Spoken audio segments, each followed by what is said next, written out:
All right, we're live now. We're just gonna cut. Oh, AC Universe, if you want to come on, What's brother. good, man? Yeah, what's good is we're having some fun. We're talking about just shooting the shit. I'm going.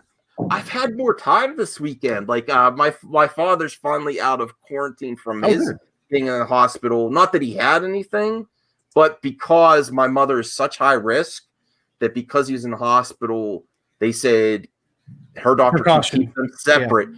So I was going over, taking care of him, taking care of her, and now they can be. She still doesn't want anything to do with. No, I'm just kidding. She's still like, stay in your zone. Stay in your zone, man. Go down. Go in your man cave, and you're like, they still. But now it's like safe for him to use the same facilities and restroom and stuff. Yeah. But I have to go over full gear. So I finally have a little bit more time. And I don't know where my man Zodrider or my man Snow is, but Brian, master of streams, is here, and Zeverfett, Ryan. Oh, what the hell? Enosh is here. Oh, no. Oh, he's bringing the heat. This is really awkward, Enosh. This is really awkward because, get the fist up, because I just saw your video drop, and I didn't watch it because I was going to do a reaction on my show. Of your spin master saying how this is not. So, chat. Should I make Enosh watch his own video? No. I really wanted to see how you're gonna spin it. I wanted to do a live reaction. Listen, you could say I'm full of BS myself, Enosh. Yeah, you could say. Max, you're wrong on this topic. You're wrong on this topic, which you probably have, and you probably will many times in the future. But I was going to see how you're going to spin this, that Wonder Woman did nothing wrong. I think that was the topic of your so I might play just a little bit just to see. Will I get a sense of where you're going with it at the beginning of the video? So I don't want to make you too uncomfortable on the lounge.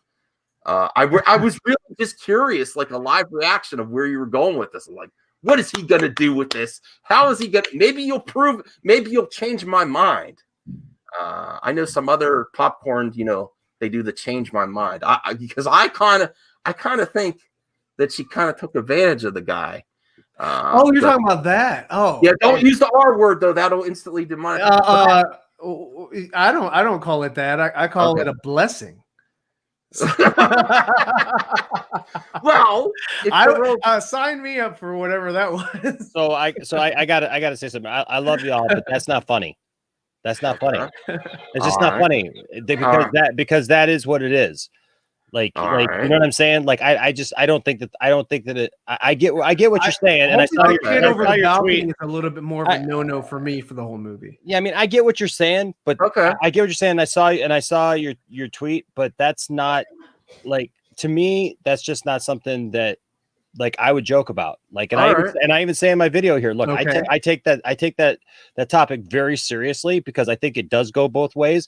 And I think that it's disgusting when people act like, well, oh yeah, the guy, if the guy has that happen to him, oh, that's cool, right? And I mean, because no, you're right. It's easy to say, like, anytime a teacher gets put in jail because she's having sex with her student, their guys are just like, whoa, there's a whole South Park. Nice, sure, nice, right? No, it's a funny joke. You're upset it's a funny this joke was in the movie altogether? No, it's a funny joke. Wait. Why would you be upset with that? It's in the movie then?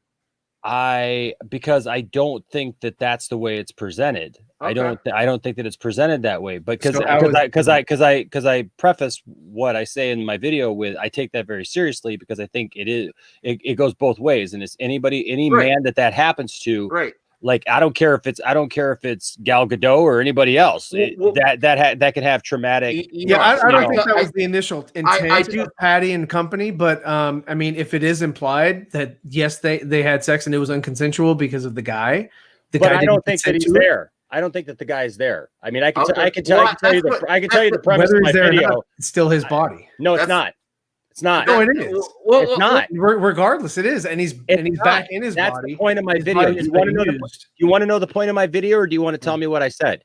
I'm telling you. I'm not telling you what you said, Enosh, because I didn't watch your video because I haven't seen it yet. I'm talking about what you're telling me right now. That's what I'm saying. I am telling you, it is not his body. In my opinion, watching that, I can tell you what I think it is, because it's not his body. It's an illusion. It is a quantum leap situation. It is a quantum leap situation. But Sam did not leap into people's bodies. Sam was there physically, and it was an illusion around him that he appeared as those people. Those people leaped. Trust me, I got the whole box set up, and I just finished it like a year ago. And I watched that show religiously. It is specifically put forth that Sam, when he leaps, his body physically goes back in time. The people that he leaps into, they come forward and are in the waiting room, right? And he has an aura. He appears like as a hologram to everyone else as those people. That's why when he's a woman and he's pregnant, he's worried the entire episode, because he knows that he doesn't have the parts to have a baby, and yet he has a baby in him, but he cannot deliver that. You research this. I appreciate. And so he's freaking out the entire time, trying to figure out what's wrong that he has to fix, because he knows that if he gets to that point, he's messed up. And that's why also with the trilogy episodes where he goes back in time and he comes to there's 3 different episodes, and he meets like this crazy lady and her daughter and stuff like that, and he ends up sleeping with the daughter, and he conceives a daughter with this woman back in time whose name ends up becoming Sam, and she ends up working at Project Quantum Leap, and it's his daughter because it's his body that has sex with the woman. So therefore, Quantum Leap aside, where was that explanation in Wonder Woman 84? Where did she leave that for you to make that conclusion? If Quantum Leap, hold on, let me finish the question first before you respond. That's fine.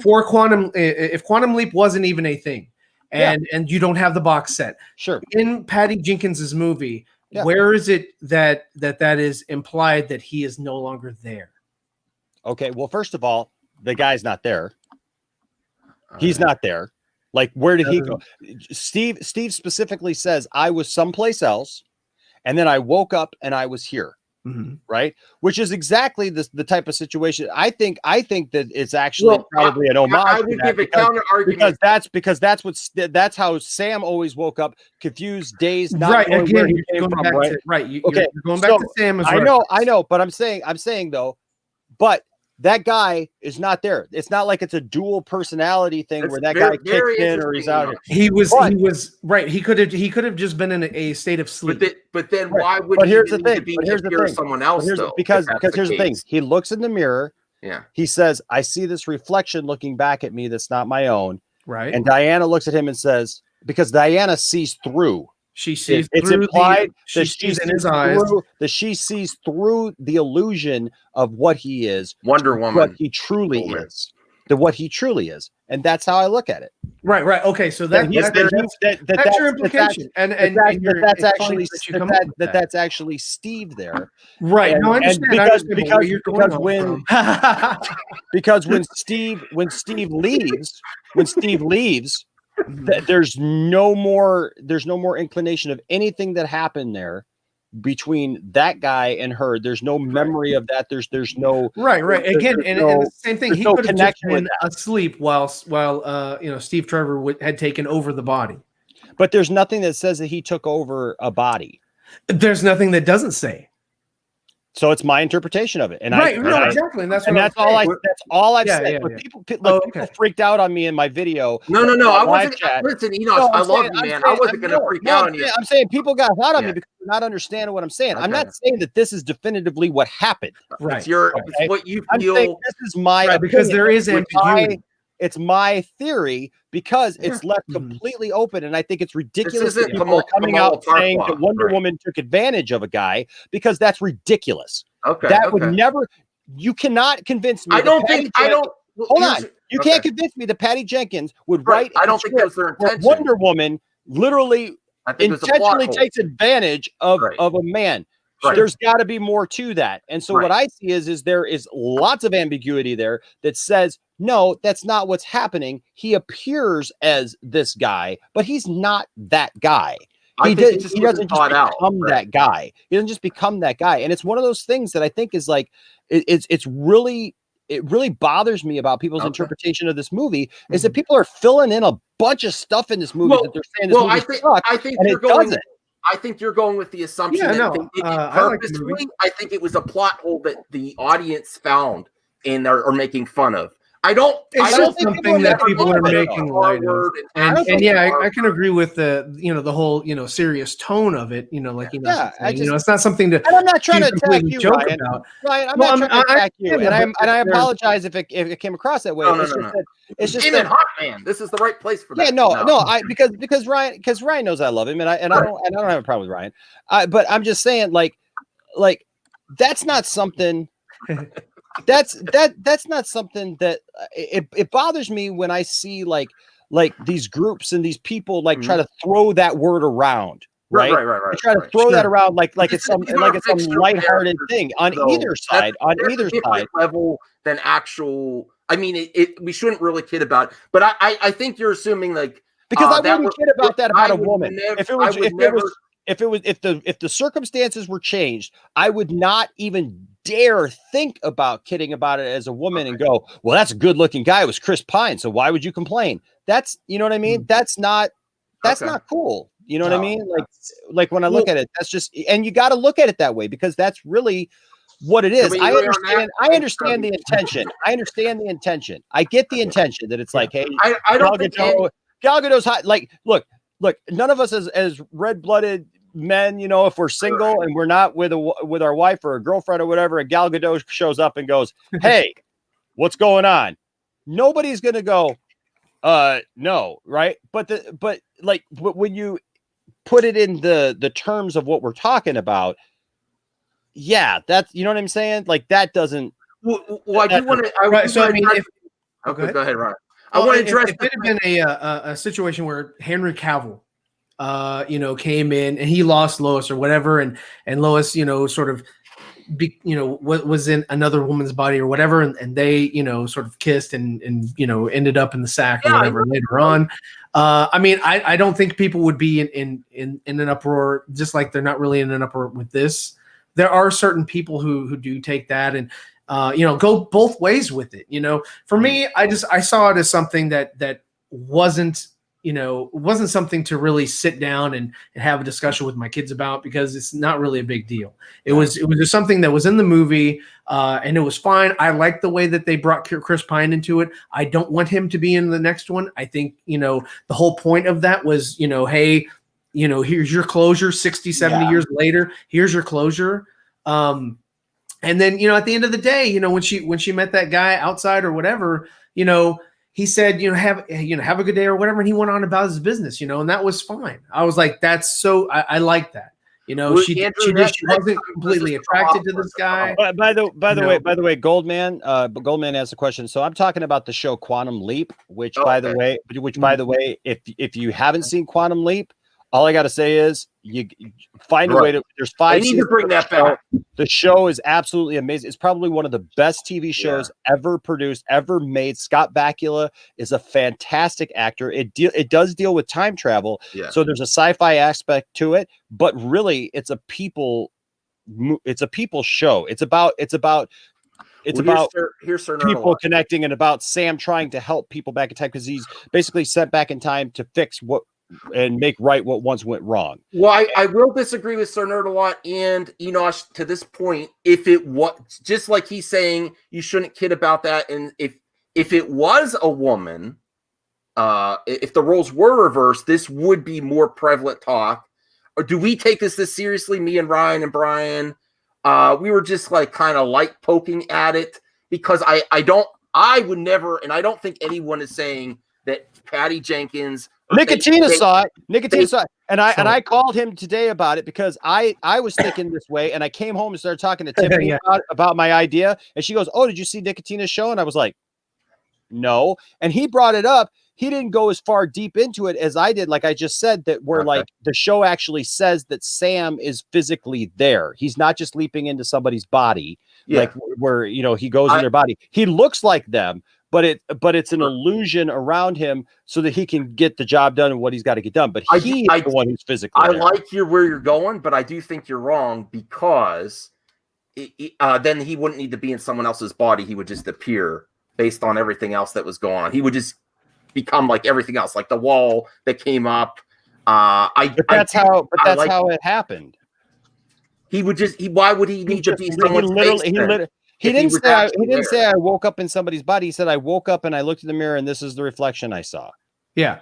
So he never said he doesn't talk about that like he took over somebody's body. He's like, because when Sam would go back in time, he would leap into, if that person lived in an apartment, he was in that apartment. But when he woke up, he goes up, and that was always the but I think that was about the show was he would look in the mirror and he would say, oh boy, because it was always like one time he leaped into Lee Harvey Oswald, like he leaped into Elvis. He leaped into all these different people.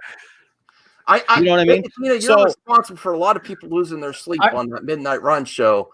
Yeah. So I'm just saying. I don't think that what I'm saying makes a lot more sense than what people are saying that he just took over the body. Like, yes, just like the wall appeared. Yes, she wished for Steve to come back, but Steve came back, but in a different way, because it's different with people than inanimate objects or animals. I think you're giving more things. thought than they did, honestly, because the roles of the wishing place. The rules are kind of broken in spots. Yeah, of the movie it is. Okay. So one of the things was that everyone has to renounce their wish, right, in order for it to go away. Or in order for things to be reset. And you have to believe that, even the kid, the son didn't renounce his wish. Cheetah, she never renounced. It didn't say that everybody had to renounce. That's what the Mayan guy said. Yeah, the shaman. He said that, yes, he did say that, because it goes back to the fact that Maxwell Lord is the one who renounced his wish.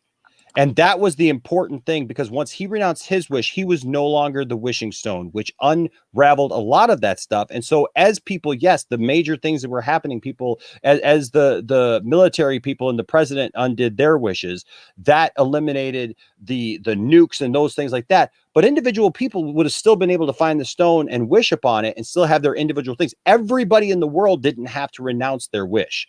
See, that's the thing. It's like Cheetah. I believe Cheetah still has her initial wish, but because what's his name? Because she wished upon the stone itself. Mm-hmm. What she did with Maxwell Lord, where he gave her this additional power to become that was taken back, because she still has that confidence that she had. So yes, I don't believe that she renounced her wish, but she didn't have to, because she still is at that level. Oh, by the way, still taking something from her. She still had some of her humanity taken away from her. But I believe if we ever see Cheetah again, it will be her trying to hone in on that again and somehow retain that animalistic part of her, because she's experienced it now. Everybody in the world didn't have to take back their wish, because that wouldn't even make any sense, because people with access to it could always wish. Individual, if you get it and you wish, and then you hand it off to somebody else and everybody gets a wish.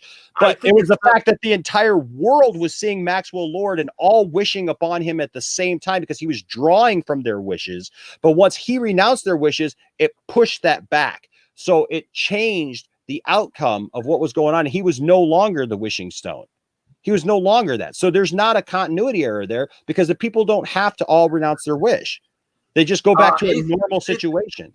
I appreciate you explaining, but it's to me personally, you just gave me a headache. You might be right, but you might be wrong too. I'm sorry that people don't pay attention to what actually happened. That's what actually happened. I've watched it twice. I think you're giving it too much thought. I think they don't. I think people aren't giving it enough thought, because they're just pissed off at Jeff Johns and they just want to come up with something to say they hate the movie.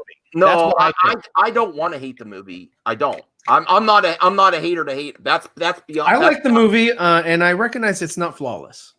It's not. I mean, Matt's in here. I love Matt, but like Matt and I are supposedly gonna go about this later. But here's the thing. Here's the thing. No, the other comment. Matt's like, how did a wall appear out of nowhere? Right. I don't know, because they wished something, and so therefore something could appear out of nowhere. If the guy could become a magic lamp, basically.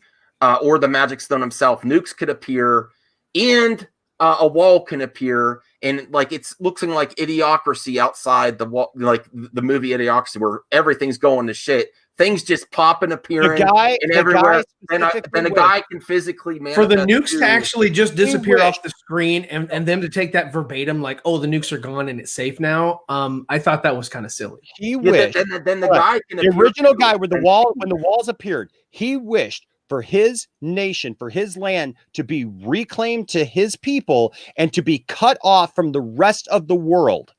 That's why the wall went up, because it was a symbol of the past of how cities would build walls up around them to fortify them and protect them from the outside world. That's what that was. Why is that hard to understand? I don't get it.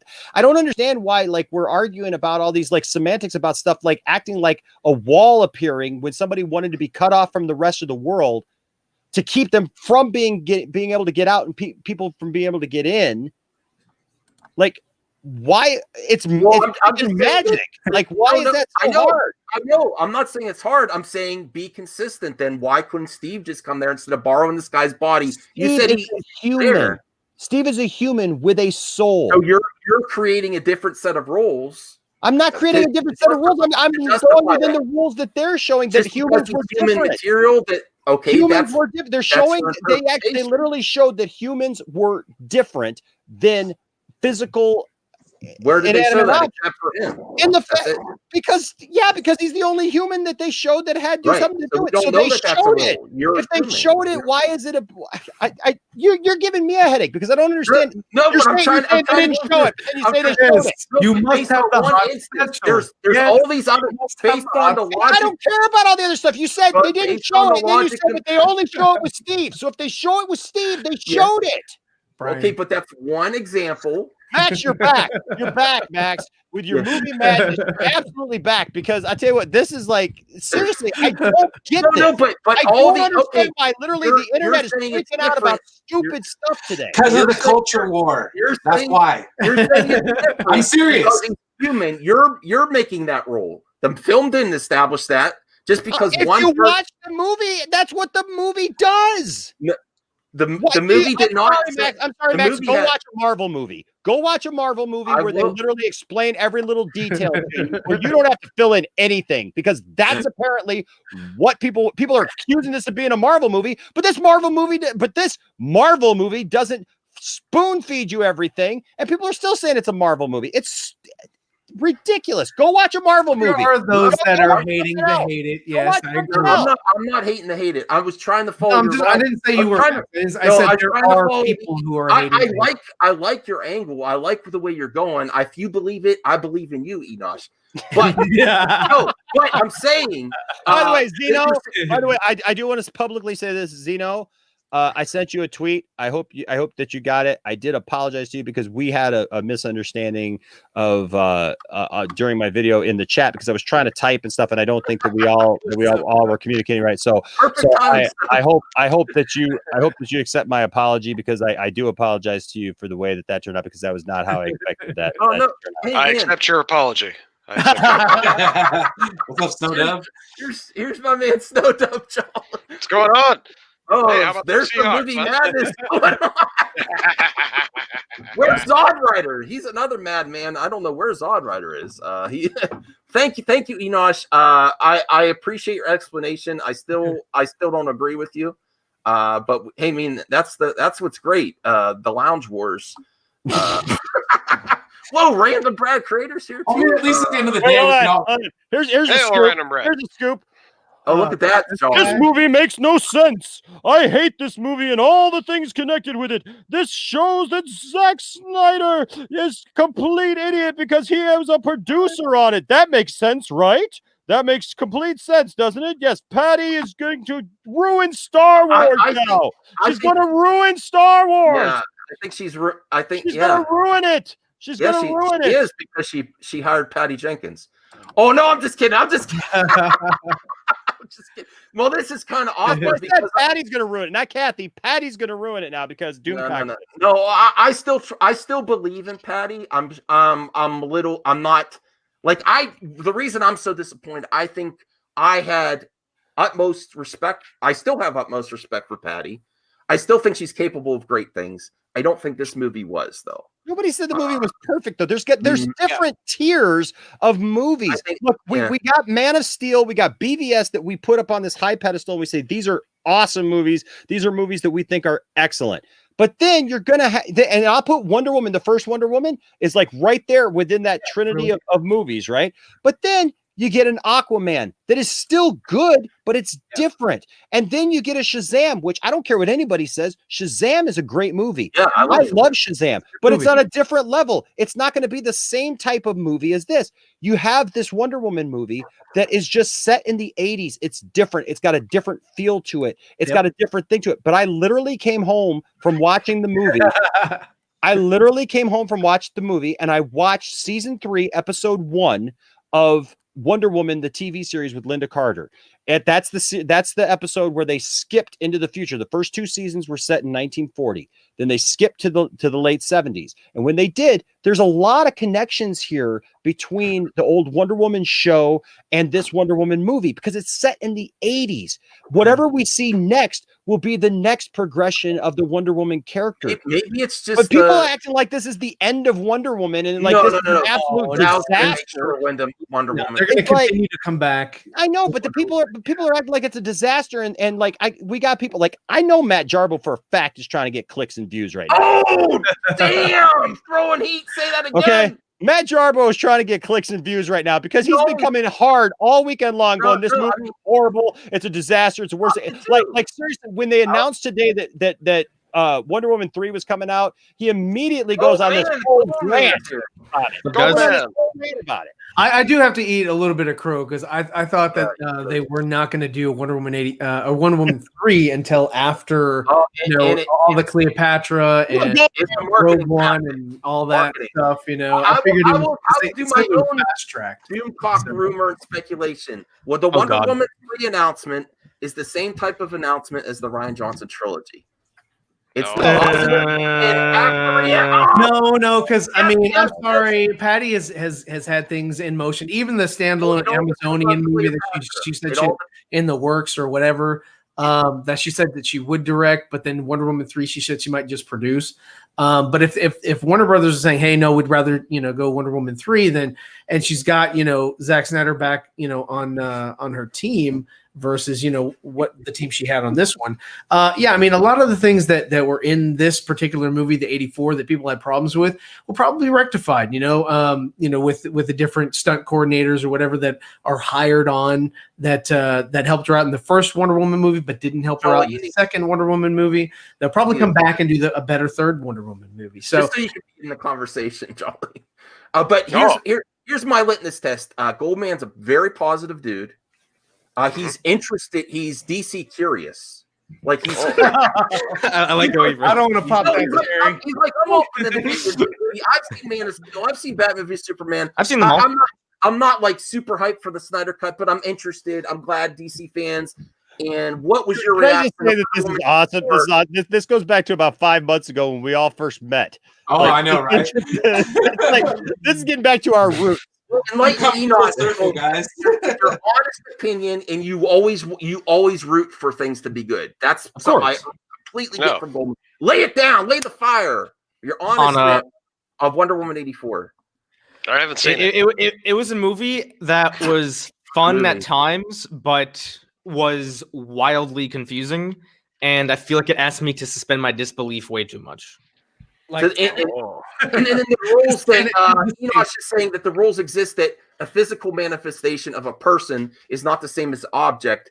I think he's thinking he's giving too much credibility to their thought process. I don't think they set a good, clear rules. I mean, listen, when you see a difference between the two, isn't that not setting a? But then why does he even have to appear as someone else if he's actually there? If he's actually there, why does he have to look like someone else or something? I don't care. I have no idea.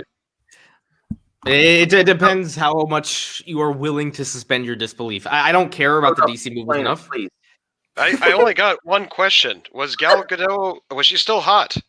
Yeah, absolutely. Yes. Well, then I'm in. I'm going to watch it. Yeah. There you go. There you have it. I'm not saying that the movie's perfect. I'm not saying that it's a great movie. That's not my point at all. I'm saying that, like, okay, I have literally gotten so many DMs over the last 3 days. And I don't know if you guys get these kind of things, but I do. Well, just tell Nicotina to quit DMing you. Right, exactly.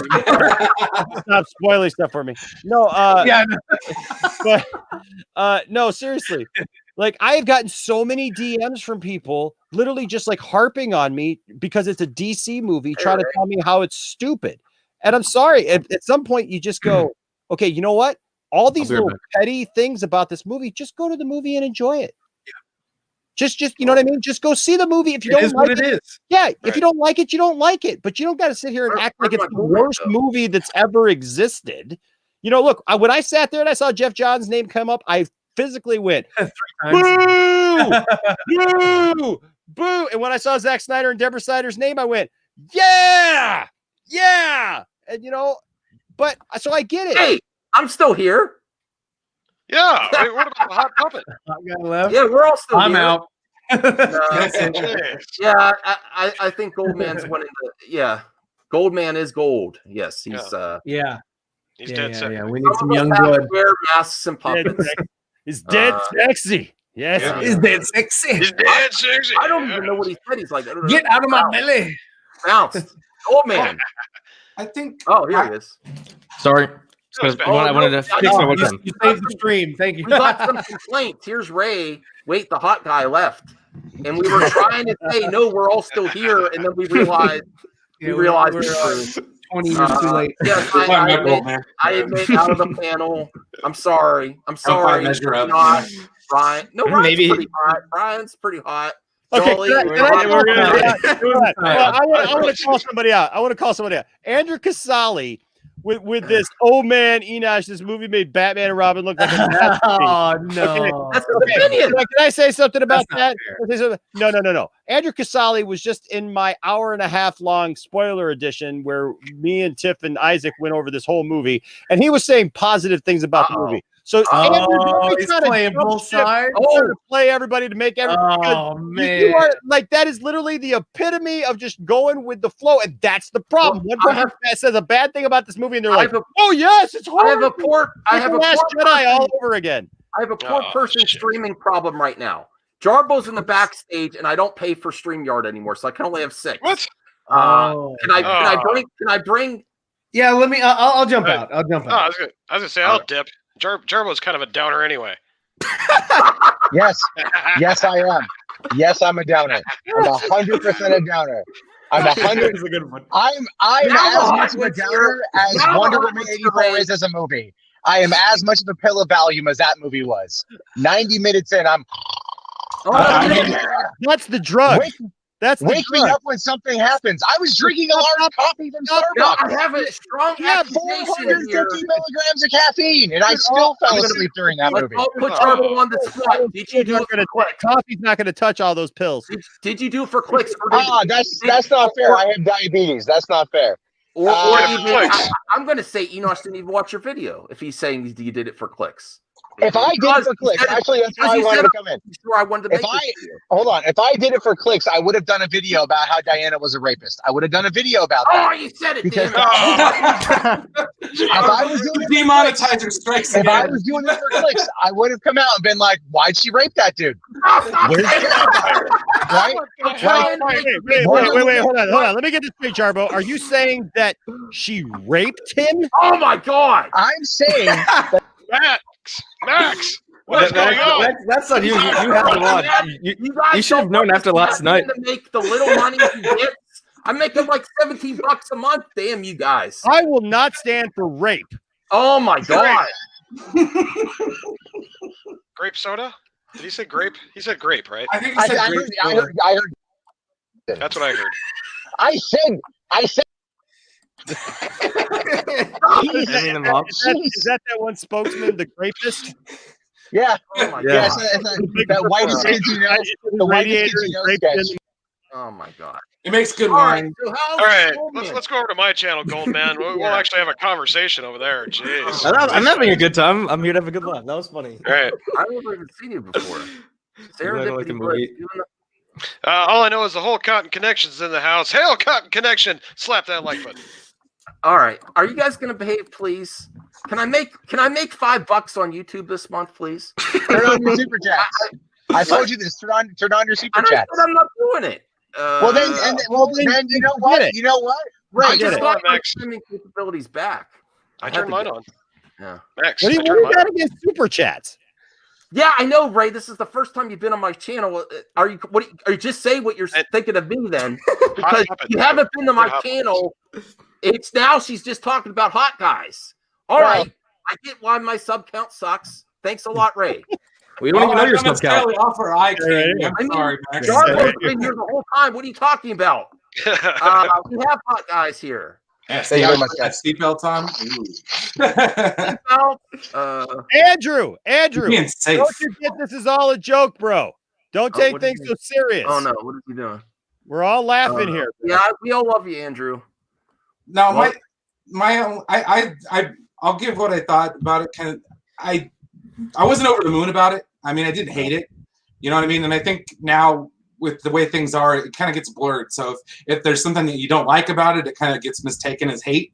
You know what I mean? So as far as that goes, from an outside perspective, it feels like DC movies took a U-turn when BVS didn't do as well.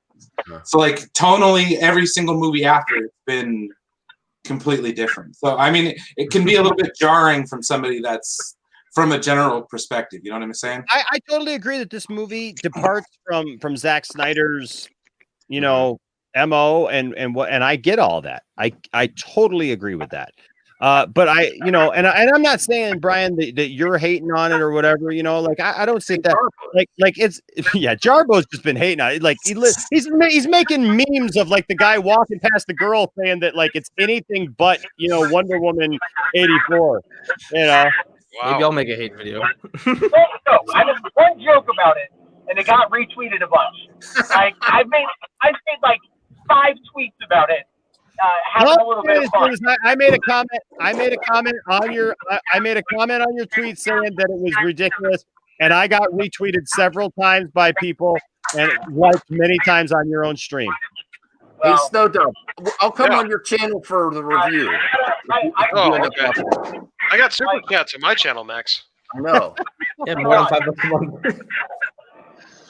All right, so I'm just for food right now, so I gotta go. I can't even hear him. Tuck and roll, Jarbo. So, all right, I'll see you guys later. Wonder Woman 84 sucks.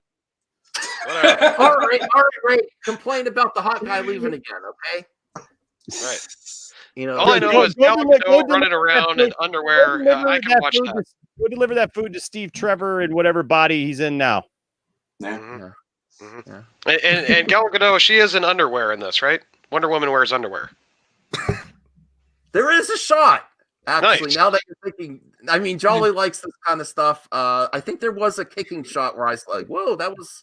Hey, now Gal Gadot is a gorgeous woman. Gal Gadot. The T is not silent. But I got to be honest. There was a shot like that.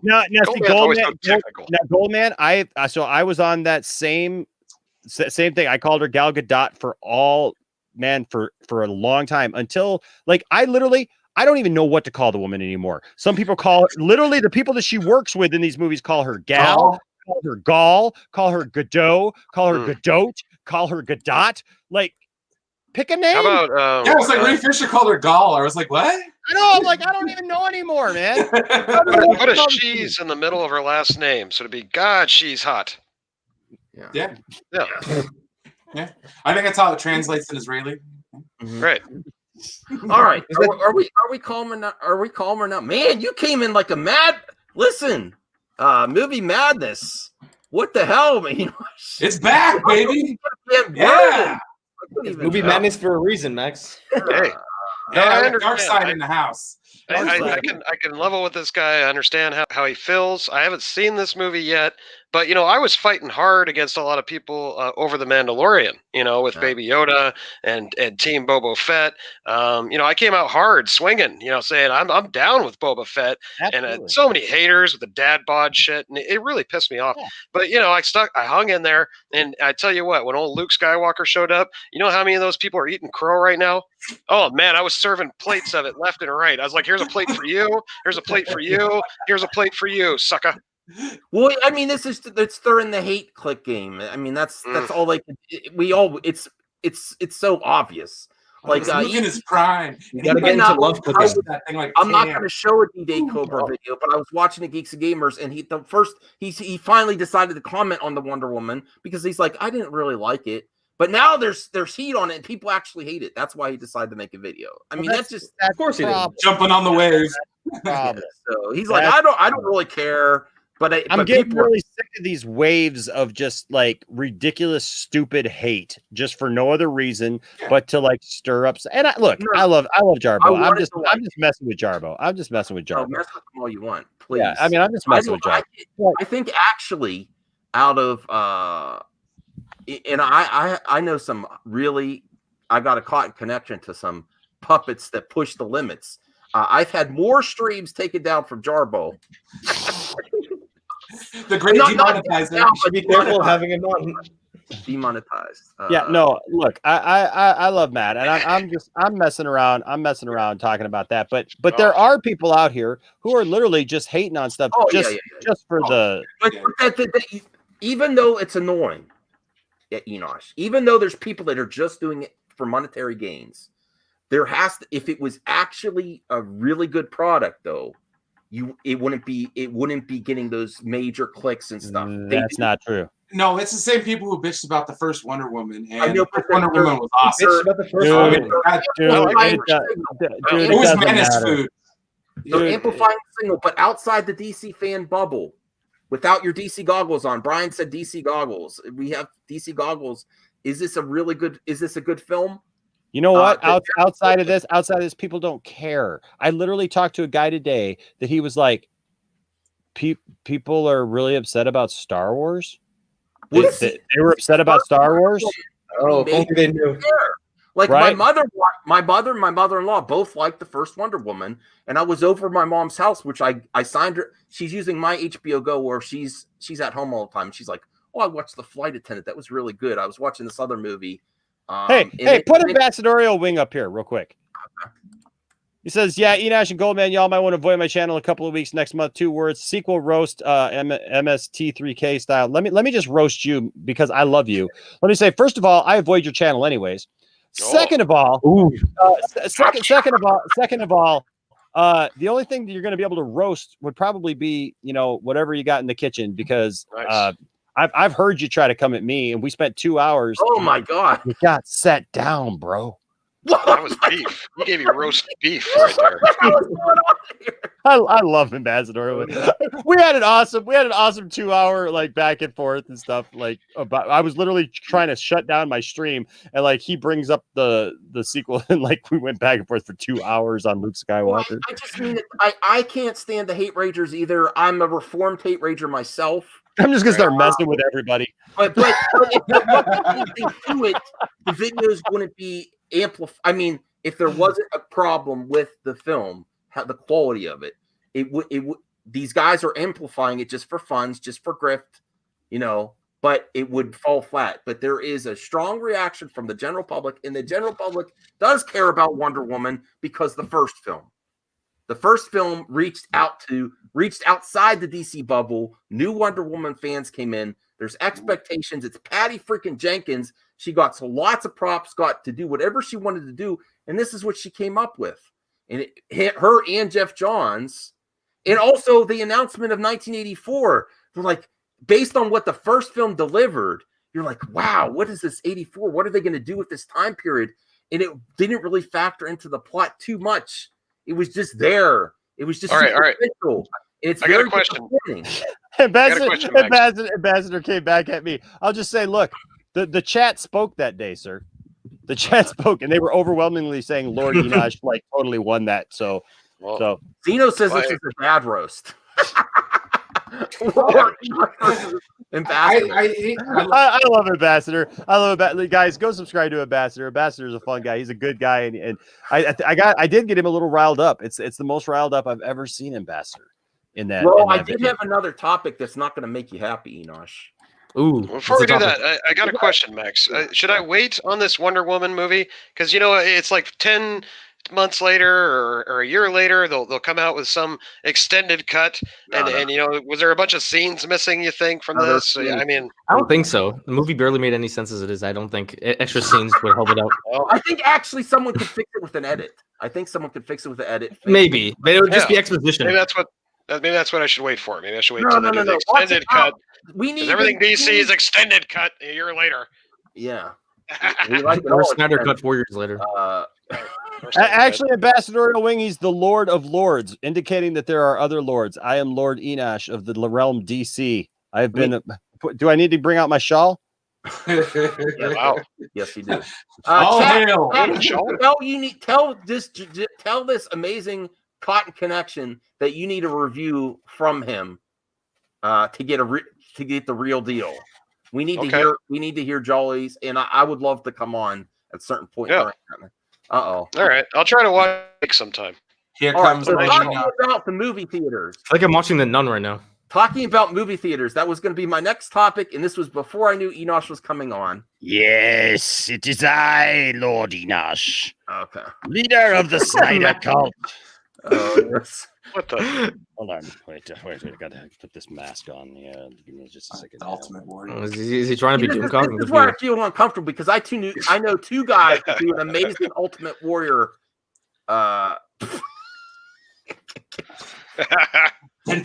Two of my friends are usually great Ultimate Warrior. Usually I have my makeup done before I go live. Usually I have. Yes. Oh yes. Oh my goodness, Ray. You gotta shake the ropes. We got to be fair. You can't treat a lady like this. You got to be equally respect the talent here. We can't just be going gaga over Goldman. Oh, I thought she was talking about Snowdub. Yes, she is actually. You gotta see that stash, I'm bro. sorry. Yeah, it sparkles. Look at that. Snowdub, answer the question. Do you sparkle in the sun? Yeah, see, my bling right here, it sparkles. Yeah, yes. That stash might sparkle in the sun, that's for sure. The bling does. Yeah. So I am a rap star, Just saying. You are. Yeah, I am. Mm-hmm. Goldman is a very attractive man for sure. I'm uncomfortable. You should be. Or Max. The Warrior never had a beard. I am not Warrior. I am Doom Dexter. We've established this over the last month. That's good. Doom Dexter. We've established this over the last few months. Where have you been? I'm sorry. I've been out of the loop. My bad. He's been out of the unknown. I have inducted many into the Snyder cult. Yes, I have. That's why I'm there. Exactly. Yeah. Yes. It's a good place to be. I noticed, the more you work on your own channel, the less you have time to kind of get around and check out what everybody else has been up to. That's true. So I am behind a little bit. No, Snowdub's reached some milestones. He got monetization. He's over 1K. He's doing good. Yes. He's getting better views than I am. What the hell are you all doing here? You're the man. Yes. Yes, he's a man. And he does an excellent macho impersonation as well.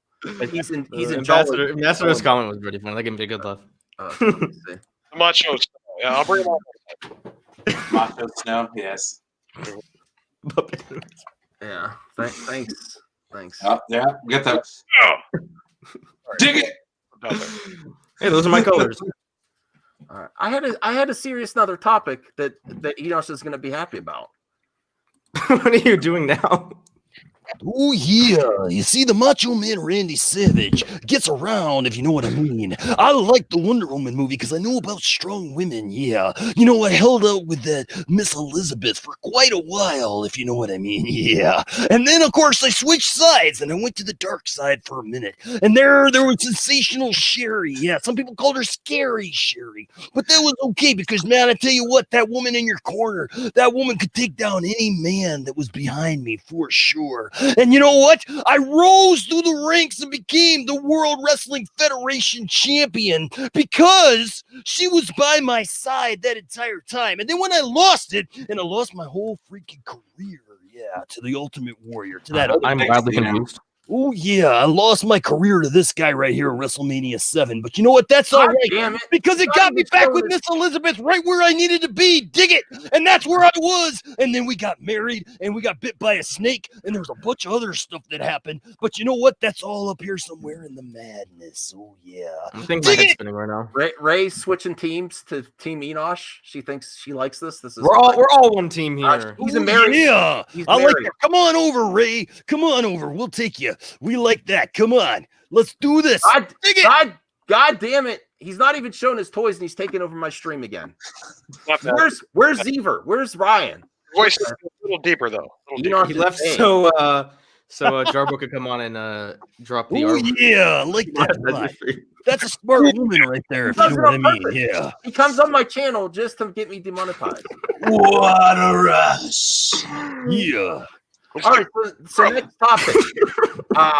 Movie theaters. I don't want them to go anywhere. But the HBO decision for HBO Max is the right decision. Because content and funding, you have to have the... Listen, if you don't have the content, you don't have a Best Buy store for Blu-rays to sell them. The content has to come first. It's getting to a point with these films that they have to release them. They have to, and do the best for the studio, or there's not HBO. If HBO Max doesn't grow, there's not going to be an HBO Max to fund these films in the future. I feel bad for those directors that had something they were not expecting. I am for the artistic vision. I am for people keeping their jobs, but the content has to come first. We've all had to make sacrifices in this pandemic. I wish the best for the future. Hey, if Dune comes, if they find a way and they actually get only theatrical and they went the legal process, go right ahead. But I really think you got to think about the content and the studios first. There's a lot of jobs on the line. And to me personally, my opinion is that they had to do something. They can't go a whole nother year with these films just sitting there. Warner Brothers screwed the pooch and did it the wrong way. They absolutely handled it in the absolute. They handled it in the absolute worst possible way that they could possibly do it. They screwed over a bunch of people in doing it, all the artists and the people making their content, to the point that, you know what? The Directors Guild almost decided to go ahead and go after them. And that would have also included then, because these guilds stick together, the unions stick together. And if the directors go after you, then the actors are going to go after you. The writers are going to go after you. Then you ain't going to have no content. Okay. And don't tell me that it won't happen, because the writers have striked many times. Other people have striked many times. And you can't just go around screwing people over and just doing whatever you want to do. When you literally have a company like Legendary Pictures that funds 75% of two of your biggest movies coming out, Dune and Godzilla versus King Kong, and you don't even have the niceties to just go to them and say, hey, this is what we're thinking about doing. You just pull the plug on them when you literally have a director who's invested 3 years of his life making this Dune movie to try to launch this new franchise, and you don't even call him up and say, by the way, this is what we're going to do. No, Warner Brothers did not handle this right. Yes, I agree. It's going to make them money. For sure, it's going to make them money. Look at Disney. Disney's making money hand over fist. But you know what? They're still committed to the theaters. And I guarantee you that this is a ploy by Warner Brothers. At the end of when all this is said and done, you guys can say whatever you want to. They're not going to go back to the old way of doing things. It's going to screw theaters over. Theaters are going to close because they're not going to be able to stay open. And you know what? I'm sorry. I get it. You all want to be able to watch content. So do I. I'm fine with it this year, but they did it the wrong way. People ask me why I'm not pissed off at Disney, because Disney, when they released it, everybody was in on the loop. They released it all together and they said, this is what we're doing. We're releasing content for Disney Plus, and we're still committed to the theaters.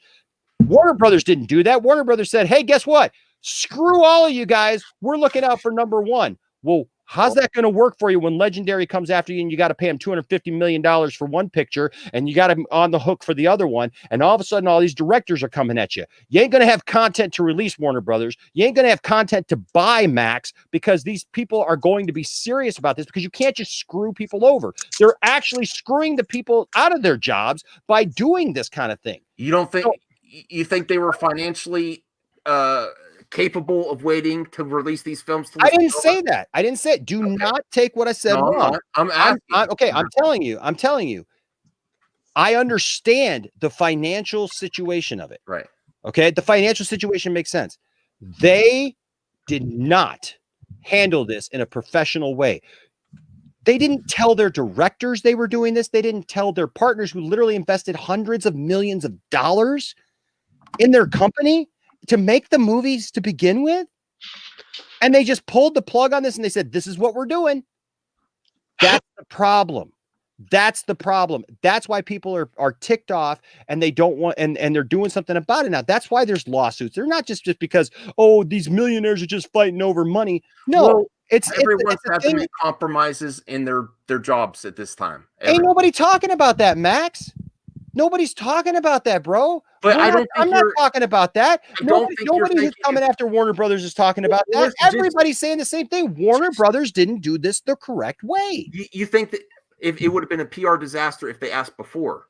Because if Christopher Nolan's gonna go like that, Denis Villeneuve, you know what the answer they went to Gal Gadot, whatever you want to call her, and then they went to Patty Jenkins and they offered them a sweetheart deal to keep that movie on HBO Max at the same time as in theaters. They didn't offer that to anybody else. They thought that they would get away with it and everybody would just go, okay, this is where we have to go for now. That's what they thought. They did it in the wrong way. They needed to negotiate these deals. But the problem was they didn't want to do that. They wanted to try to see if they could slide it by. And they didn't slide it by. They were not successful at all. And it blew up in their face. And that's why everybody's ticked off at Warner Brothers. Like, it's pretty easy to see. They needed to be up.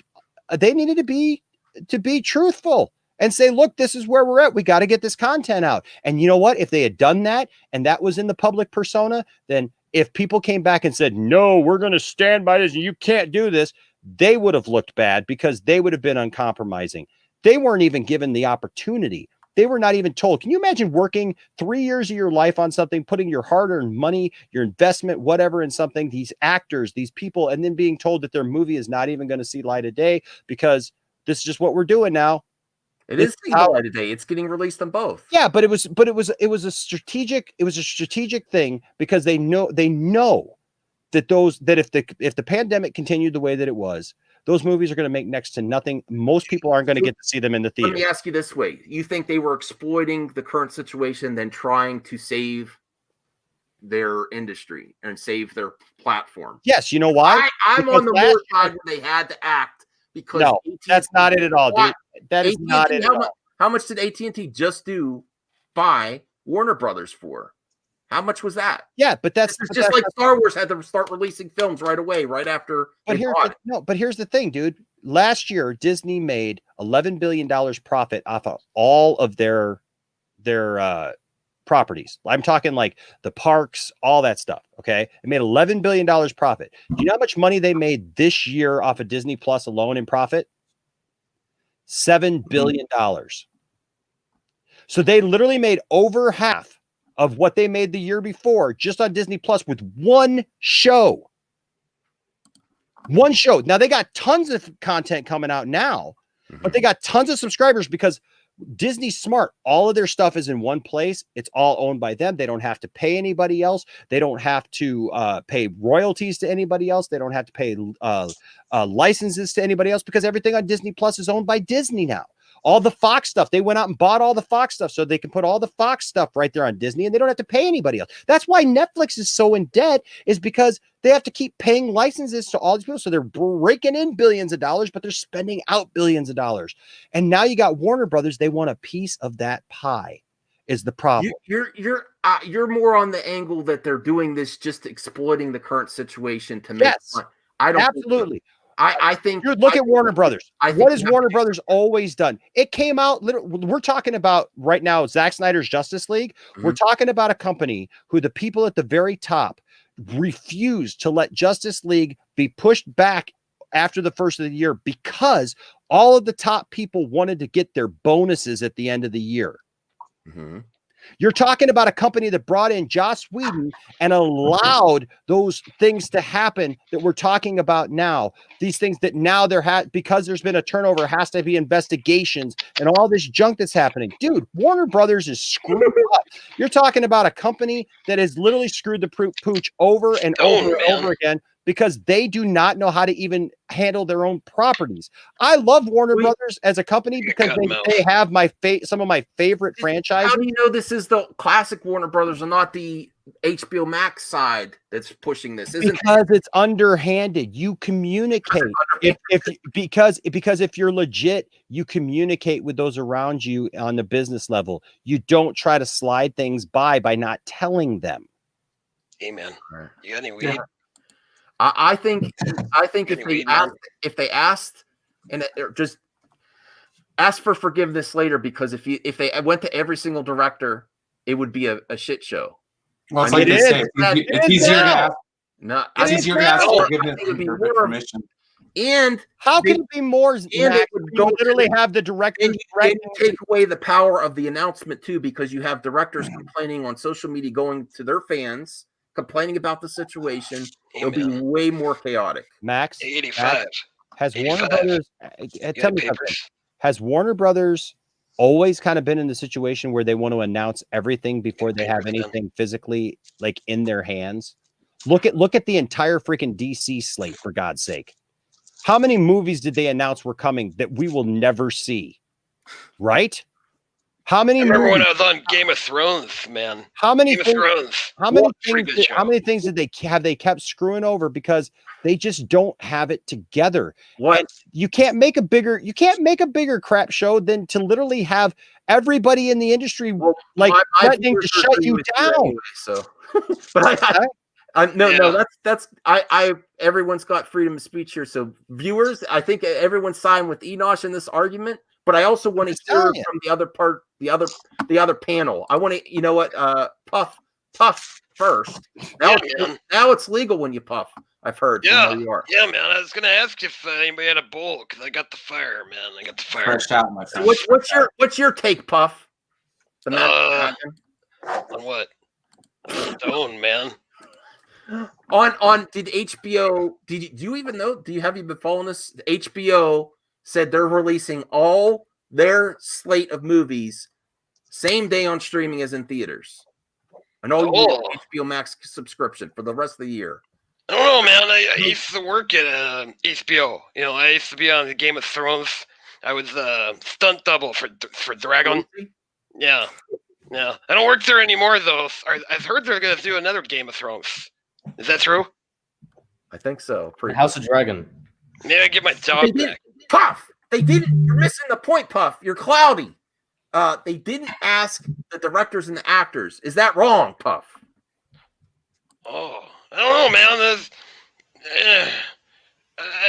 I just tell them to chill out, man. Probably roll one up, smoke one. They'll probably be okay after that. Yeah, have a Coke and a smile. Yeah. All right, Goldman. Yeah. Goldman, I have no idea where you're going to go with it. What's your take on all this? Do you think they had to do what they had to do? Was it greedy? Was Warner Brothers being greedy and they just wanted to profit off a current situation, take advantage of the situation, or was it a necessary step? See, for me, I'm just wildly uneducated on this whole situation. As someone who loves the movie theaters, obviously I prefer that the theaters stay alive. So I'm not a big fan of the movies going to streaming too, because a significant portion of people are going to watch the streaming version rather than the theater. So from that perspective, I'm not really happy. Was it the wrong thing? Was Warner Brothers manipulative? I mean, again, I'm just enjoying listening to you guys because you guys all know much more than me, so I'm just absorbing everything I can. But I guess from my perspective, it looks like it's not the right thing to do. But okay, all right. Yeah, that's my perspective. All right, so everyone disagrees with me. Well, Brian, I don't disagree, man. Business has evolution. Okay, home video has evolved to streaming. You guys remember Blockbuster, or better yet, you guys remember when they had a corner of a grocery store that was dedicated to VHS tapes? Yeah. Rental. Okay. Remember. It's the same thing with theaters, and the only reason that I'm like, I do think that what HBO did is wrong. They should have consulted their actors, but it's also easier to ask forgiveness than permission in certain cases. Yeah. So I can understand that part of it, but the way I kind of look at it, I think that the directors are kind of being a little bit. They're not taking in the whole situation. They're just being focused on what their end is. I just think that you either need to evolve in business or get out. And a lot of brick and mortar stores are leaving. I mean, there's a lot of locations for Best Buy that are closing down. So, I mean, I feel that in a few years, brick and mortar stores are going to be gone. You know what I mean? It's like, and I work City, in retail. Yeah, you know, they'll go the way of Circuit City. You know what I mean? So it's like business evolves, theaters evolve. I mean, I lived in a small town that had a 2-screen theater. In order for me to actually go watch a good movie, I had to drive an hour. You know what I mean? Just to go to another town to experience a movie in a multiplex. So just like that evolved from the small town theater to the multiplex, theaters need to evolve or they're going to go away. All right, now we have a lady's perspective that disagrees with me and wants to hit on the talent of the panel. I let her on anyway. Go ahead, Ray. Or Saggy. Okay, first thing,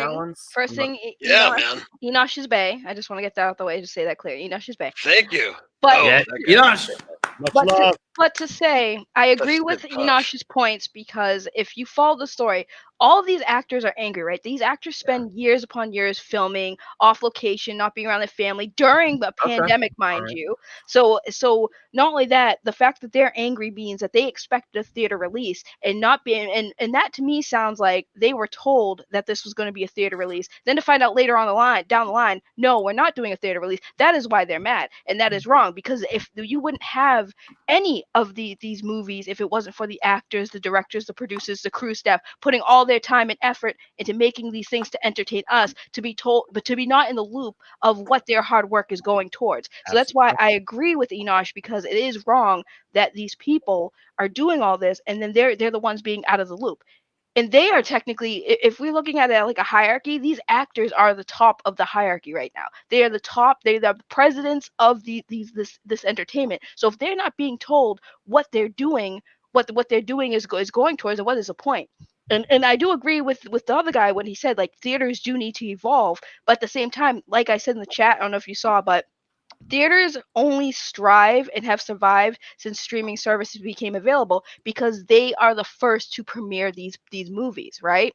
So you don't get to see the movies. Sometimes you get premieres on streaming, but very rare. Most of the big movie productions go to theaters first. That is the only reason why theaters are able to strive. And during the pandemic, it is very crucial that they still get that premiere, because they are struggling right now because of the pandemic. Absolutely. So when HBO did that and Warner Brothers did that, that was a spit in the face to these struggling theater companies who have been around for decades, you know? So I have to agree with Enosh and disagree with you, even though I love you, Max. But I have to disagree with you because most people are disagreeing with me today. It's fine. But I mean, I get what you're saying. I get your point, Enosh. But you have to look at it the bigger picture. These theater, every business going somewhere. The money's going somewhere, right? It's not going to. It's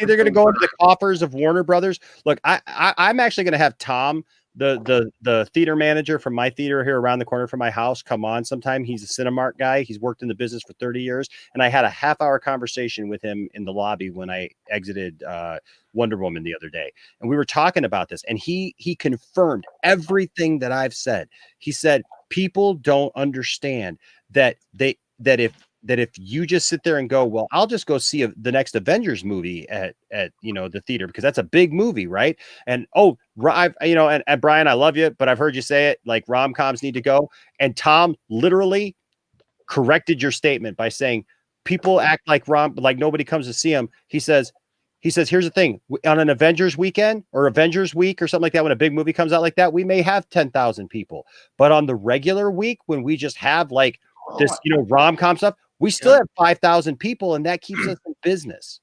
Well, one thing I'm saying right now is people are pissed scared of what's going on with the pandemic. So basically what they're saying is that, well, go see our damn movie. You know what I mean? So it's... No, they wouldn't get money if it wasn't for the people going to watch them. What about you know what I mean? But Brian, don't take that the wrong way. He's saying what people don't understand is like right now, like Ray just said, they're struggling right now to even stay afloat until this whole thing hopefully passes through. The point is not that we're not going to, because even he said, look, we're making adjustments, we're doing things, because like he said people talk all the time and they say this, and this was his words. He said people say all the time, we need to innovate. People don't look at the fact that the theater industry has actually been innovating for years. It's just that it's a constant thing because people always want something different. He told me flat out, he says, look, he says, we're going to have a restaurant in here. He says, you're going to be able to get food. You're going to be able to do all that stuff. He says, we're absolutely looking at all those things. He said, but the problem is, he said, if you take everything away and you just put it all on streaming and nobody comes when this thing passes, it ain't going to go back to the other way. Right. And so we've got to, if we want the theater going experience, we got to support the theater going. Make the theater going experience more. What do you want, Max? Max, what do you want? Competition is not a bad thing for the consumer. Tell me what you want, Max. Tell me what you want. Tell me what I know exactly what I want. I said, tell me what you want. Tell me what you want. Smoke in the theater. That'd be cool. I like that. We should smoke in the theater again. Big pens, bro. Big pens. More IMAX scenes. Exclusive cuts for theaters and streaming cuts. And I know it's not saying that you have to alter the artistic vision, do something special for each, and make competition's never a bad thing for the consumer. And all the innovations that you're talking about, unfortunately, the industry's resulted to gimmicks. Whenever something new comes to the theater, something of quality that's not just a gimmick that makes it say, you know what, I'm going to go to the theater, make an experience. Something better. Hey, Max. Yeah. You're not telling me though what you want. You're like options. Your options for what though? There's people that can't go to the theater that are very high risk, and they want to see this content too. Some, movies are so important to people. Yep. So you release it. You release things in a limited run, so that it has a chance to go to theaters and actually help people there. And then it's the same as you would normally do. And then you release it to streaming services. You know what? Right. You don't do it at the same time to undercut anything that the theater would make. Right. Wonder Woman made money this weekend where it wouldn't have if they relied only on a theatrical release, where it was released both streaming and physically. What? But here's the thing: if you release it on streaming and in the theaters, most people, and let's be real, it's a pandemic, most people in general are just lazy. They don't want to go out anyways. They're gonna rather opt out to stay home and watch it. Why would they need to leave? Sorry, Brian, I had to do that. So, like Enosh said, the best solution that would appease probably everyone and keep everyone still making money is have the premiere in the theaters, and then just have and just because it always happens this way, right? It's been happening forever. You have your movie release, right? The movie releases out for a certain amount of months or whatever. Then they drop the digital copy or the DVD or whatever have you. That they should just do it earlier. Have the movie release so the day of the thing, see how much money you make. At least you're making some money because, like I said, the theaters are hurting right now. And like I said, the main point is people are going to lose jobs, right? Yep. If you don't want to look at it about the whole movie thing, people will lose jobs if the theaters aren't making money. Lose it if they don't. Right, I've worked it, right, but here's the thing: I've worked at a movie theater before, right? So I know firsthand how important it is for a movie to premiere, right? The turnout for a movie premiere is a lot. Even when streaming services started to come out, like when Netflix first started coming out, movie theater premieres were still on the top. Yeah, man. Yeah. Let us smoke. Right. I have Andrew. Andrew wants to come in here. He's give his. I gotta go. I gotta smoke too, man. All right, thanks, cool man. Thanks, cool man. Go, man. You're awesome, bro. You're awesome. I still want to know if he sparkles in the sunlight. I got to smoke. Okay, I just want to make sure. Oh man, the twin son. Way too fucking sober for this, man. I'll be right back, Max. He should be in movies. He's got that face where he should be in movies. I can tell. We should talk about him being in a movie. Oh, where'd Snowdub? Everyone. He had to go. He had to go smoke a toke. I thought he was already taking. Oh. Hey, Andrew. What's up, buddy? All right, we're all friends here, Andrew. Damn, you guys got heated. Hey, Brian, can I answer your question that's down there in the chat right now? So here's the thing. Today, or I should say this weekend, Wonder Woman made $16.7 million. That's not pre-pandemic. Well, think of the potential though, if you can actually go see it in California, New York, Chicago. Exactly, and we can't right now. We can't right now. But that's the point I'm trying to make, is that I think it's short-sighted of people to want to release it in the theaters at a time like this. But see, here's the thing though. Here's the thing. Yeah, I mean, I'm not saying that you don't even make a special well, I'm sure there could be a compromise somewhere. See, that's what I'm saying. Warner Brothers did not try to compromise. Warner Brothers literally just cut everybody off at the knees and said, "This is what we're doing." No, I understand. They didn't include. See, this is what we're talking about. We're talking about inclusion. Like this industry needs to work together, right? Not fight each other. They need to figure out how to work together. The problem is that Warner Brothers, by doing this the way that they did, they basically like acted in bad faith to everybody else that actually makes what their product is. Right? No, I get you. Like I said, what and they that's did all was I'm dirty, saying. man. What they did was dirty, and I get that, man. But I just so you come up with a compromise. That's what I'm saying. You come up with a compromise, but they didn't even allow for that that's all I'm saying. I'm not saying that there's not special times drastic times call for drastic actions, right? Well, I think of like Jar Jar, standing in front of the Senate. We give emergency powers to HBO Max, and he's like, "Well, I'll give it up when I'm ready." You know what I mean? Yeah. Well, and that's will they give it up? Dude, that is exactly what I'm talking about here. Because look, if Warner Brothers does huge numbers this year with streaming by cutting out the theaters as much as they can, there's them saying that they'll bring it back in 2022 ain't gonna happen. It will not happen. And that's why this is like one of those situations where you crack the door open a little bit. It's like opening Pandora's box. You're like looking, it's like, what's it gonna be? Oh, it's not that bad. And then all of a sudden it's like, and you're done. And it kills the whole industry. You're just like, and it kills the whole thing. And look, I live in an area that has seen so much of that happen. And I don't want to drive by my theater and just see an empty building. Well, I mean, you can do the same thing, like the old town theaters that turned into dollar theaters. You know what I mean? That was where you went and watched movies in high school, and then they built the Megaplex across the street. Well, and that's what I mean. Tom and I were talking about this because, dude, we used to have 5 theaters here in our area. Okay, maybe 6. Now we're down to 1, 2, 3 theaters and a drive-in. We used to have 2 drive-in theaters, and this is just like a few years ago. Okay, so you don't. And they literally tore one down, the one that I used to go to, and it was a big Cineplex. Like it wasn't like some small, like it wasn't a mom and pop place. Okay, I'm talking. It had like 15 theaters in it. They literally just tore that thing down. They renovated it and then tore it completely down. It's just a field now. They moved everything because we had 2 big ones. The other big one is the one right here by my house. They built a smaller one that had about 10 theaters in it. Right, that they had open for a little while as a regular one, and then they made that one like the cheap theater, right? And then we've got one in the little mall, just outside of town that's got like 5 theaters in it or whatever. United or whatever. It's not as nice, whatever, but it's like all the same company that owns them, and they just started closing them all down.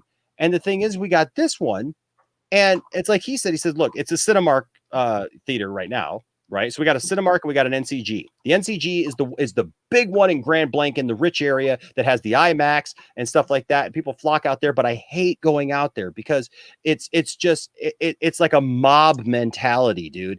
It's like, it's such a crazy experience, but everybody's like, oh, we got to go see the movie out there, and it gets on my last nerve.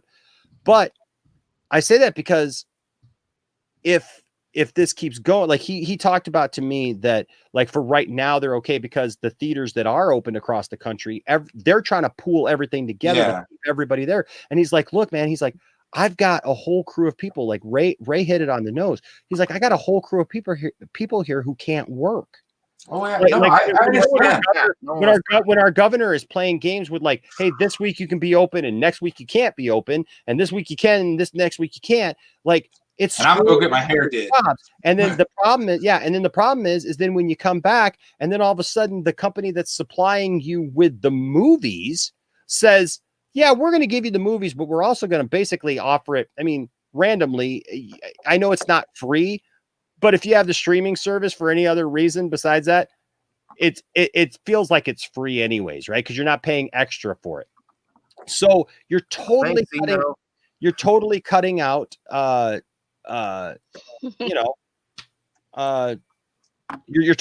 out the people who need that revenue.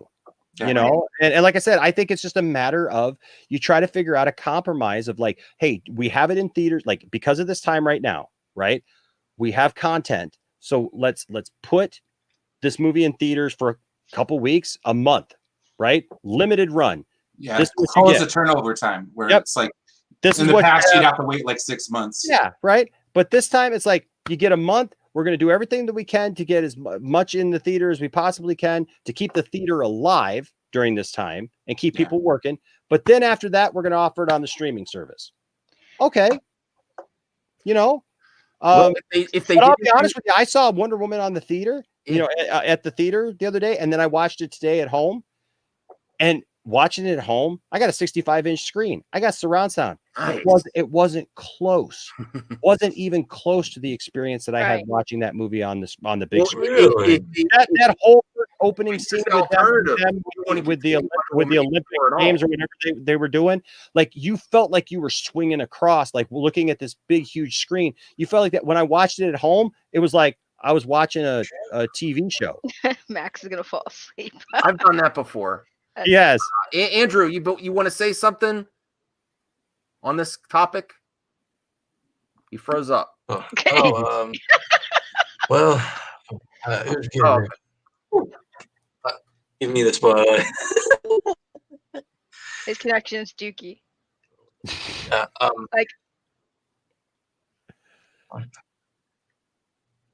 think he broke. I think his. I agree with everything you said, but aside from like Dune or Godzilla vs. Kong, what else does WB have that's theater material? Really? Yeah, you not that slate, dude. That's the slate for next year, man. Is cool. We got like a movie a month, man. We got Matrix 4, we got Suicide Squad. We've got my gosh, I'd have to look it up, but there's like there's a movie a month at least. I will give you a counter argument, Enosh. Wonder Woman 84, you would not have seen it at all if they didn't do this, because the alternative would be they had to get something. They had to get something out. They had to get something else out of the release than just the profits from actual theater tickets. I don't know, Max. Looking at his background, it had to have been delayed again. He would have seen Wonder Woman. Look at what his gear is. He's clearly a DC fan. I have told you over and over again. Listen, hold on. I went on record, and I still stand by this. I told everybody. I stood up to everybody on my own stream, and I said, I will have HBO Max on Christmas Day, but I will not watch Wonder Woman 84 on Christmas Day. Yeah, I told everyone not to watch it at all. That's not true, because you know what? Ohio's open, and I told everybody I will literally try to. I plotted it out, but they wouldn't have released it. I was going. What do you mean they wouldn't have released it? If they didn't have an added benefit of promotion for HBO Max, they would have delayed it. If they would have been able to put it, if they would have been able to put it in theaters, if they would have been able to put it in theaters for a month and then release it on, yes, they could have. Yes, they absolutely could have. Would not have released absolutely could have. Then you know what? I would have waited. Shout out to Random Brad Creator. Love you. Then I would have waited. And I've said that time and time again. You know what? We are not. Look, let's be honest here. These are wants. These are not needs. This is not something that I can't live without. Did I want to see Wonder Woman 84? Absolutely. Do I want to see the Snyder cut? Absolutely. But you know what? If it means that it's going to be less of an experience for me and I'm going to enjoy it less, no, I will wait. And that's why I told everybody, even in the face of where we are now, because my movie theaters were closed down until last Monday. Yeah. And I didn't know that they were going to reopen. And I told everybody up to last Monday, I will not watch it. I literally had like Andre, I love him, and he's like, come on, man. He's like, you're going to tell me, or was it somebody else said you're going to tell me that your kids get up on Christmas Day and they're like, hey, we want to watch Wonder Woman, come on down and watch Wonder Woman with us. Come on. And I'm like, no, because I've shared this over and over again, but I will share it again. You did. Bill and Ted 3 was an important movie to me. It may not be to anybody else, but I waited 30 years for that movie almost. I wanted that movie so bad. I was so excited that they finally made that movie. That movie was a labor of love. I have met Alex Winter. I talked with him in person a few years ago, and I saw from him how important this movie was to him. Crap. Keanu Reeves did not have to make this movie. He made this movie because he wanted to make this movie. It was important to him. We waited. It finally happened. It was exciting. It was going to happen. And then I had to watch it at home. And you know what? I sat there going, yeah, I liked it. But it felt like it was a direct to DVD release because it didn't have that grandiose. It didn't feel like I was actually seeing something fresh and new because of what it was, because of where I was watching it. And I told everybody, I will not have my Wonder Woman experience destroyed that way.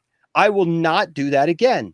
That's why I fought also to say, like, I'm disappointed that they're sending Coming to America to Amazon, because I wanted to watch that movie in the theater, because that first movie was important to me. It's one of my favorite movies. And now I have to watch it at home, and I'm worried about how I'm going to feel about that. But the thing is, Max, is when my theaters were not going to be open, I plotted it out. They were releasing it in Ohio, and I told everybody, I will not watch it on that day, maybe the next day, but sometime this week, I will drive down to Ohio and I will watch it in the theater down there over the border. I'm a Michigan guy, and trust me, going to Ohio is a big deal for a Michigan person. Like, those two states, they hate each other. I love Ohio people. My best friend's from Ohio, but it's a rivalry. But I said, I'll go to Ohio, man, and I will watch Wonder Woman, and I will come home. And if my kids all want to watch Wonder Woman, they can watch Wonder Woman. I won't stream with anybody for a week because I'll avoid all spoilers and avoid all talk of it. No, you want to stream for a week? No, I'm talking about with people. I'm talking about streaming with people who might try to spoil it or whatever. Because I was that serious about it, Max. This is something that literally, if you love the theater, if you ever love the theater, if you just enjoy going to the theater sometime, this is to me, it's like a Snyder Cut moment where it's like if you even like the theater a little bit, you need to stand up for your local theater, because otherwise it is not going to be there for you. Yeah, no, put your boots on the ground, money where your mouth is, Enoch, that's true. However, the sad thing about this entire situation, right, is that when we're dealing with a pandemic, a lot of these businesses on both sides are kind of hurting a little bit, right? Yep.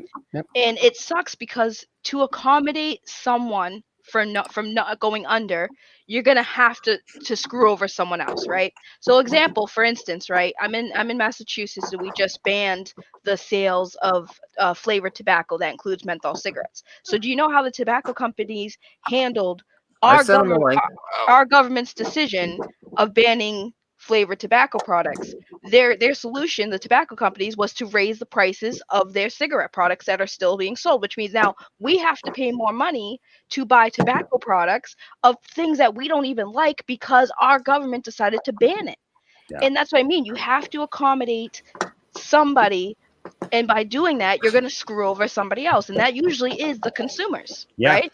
There's Justin Proper. He really liked what you reached to him. He was so inspired by your words. He says, "Let me in." Yes. I am an Ohioan. This guy in the blue is a Michigander. What is your name, man? I mean, Ash. We've talked before, brother. No, I know. Your name is Ash, right? Enosh. Oh, Enosh. Okay. I'm sorry, I had forgotten your name. I know I recognize your face, but you spoke. Max is very much correct when he says when he's talking about the movie going experience, and I interpret that in a very how would you call it? It's not like a COVID thing. It's a general movie going experience kind of sort of thing. Going to the movie theaters, it's not a common thing nowadays. But the virus aside, going to the movies prior to COVID was very expensive, especially in Los Angeles. It was sometimes the prices could be like for a new movie would be $20 a ticket for an adult, maybe $10 for a child, and that could easily rack up $100 plus if you include the popcorn, the soda. Especially if you're like a family of 4 or 5, you and your spouse and like the kids and everything. So what is more of a waste of money and just so much of a disappointment like nothing is more disappointing than paying all of that money that you worked so hard for to see a bad movie that's not worth your time, that isn't even worth like people say, like these critics will say, oh, this is worth the price of admission, but these critics don't ever have to pay a dime to see these movies. They never do. So their dime is not really, like, it doesn't really count. So movies like I'll give you an example. When I was 6 years old, I saw the first Harry Potter movie in theaters, and it was nothing short of a magical movie-going experience for a kid like me who had never seen anything like that on screen before, didn't even think that any imagination could be possible. So those, and it's also enjoyable for adults too, readers of the books, etc. So when you go to see a movie, when you pay top dollar to see a movie over $100, you better save up for a good movie, a good movie-going experience. Because there is a certain magic that goes into seeing a movie when you sit down with your popcorn, and when you're a young kid, even like the exciting trailers, like that will wow a child. Anybody who has a kid here or in the audience will know exactly what I'm talking about. Or even when you were a kid, even like the promos for the movie theater themselves can bring nostalgic vibes, or can just impact you in a way. Thank you.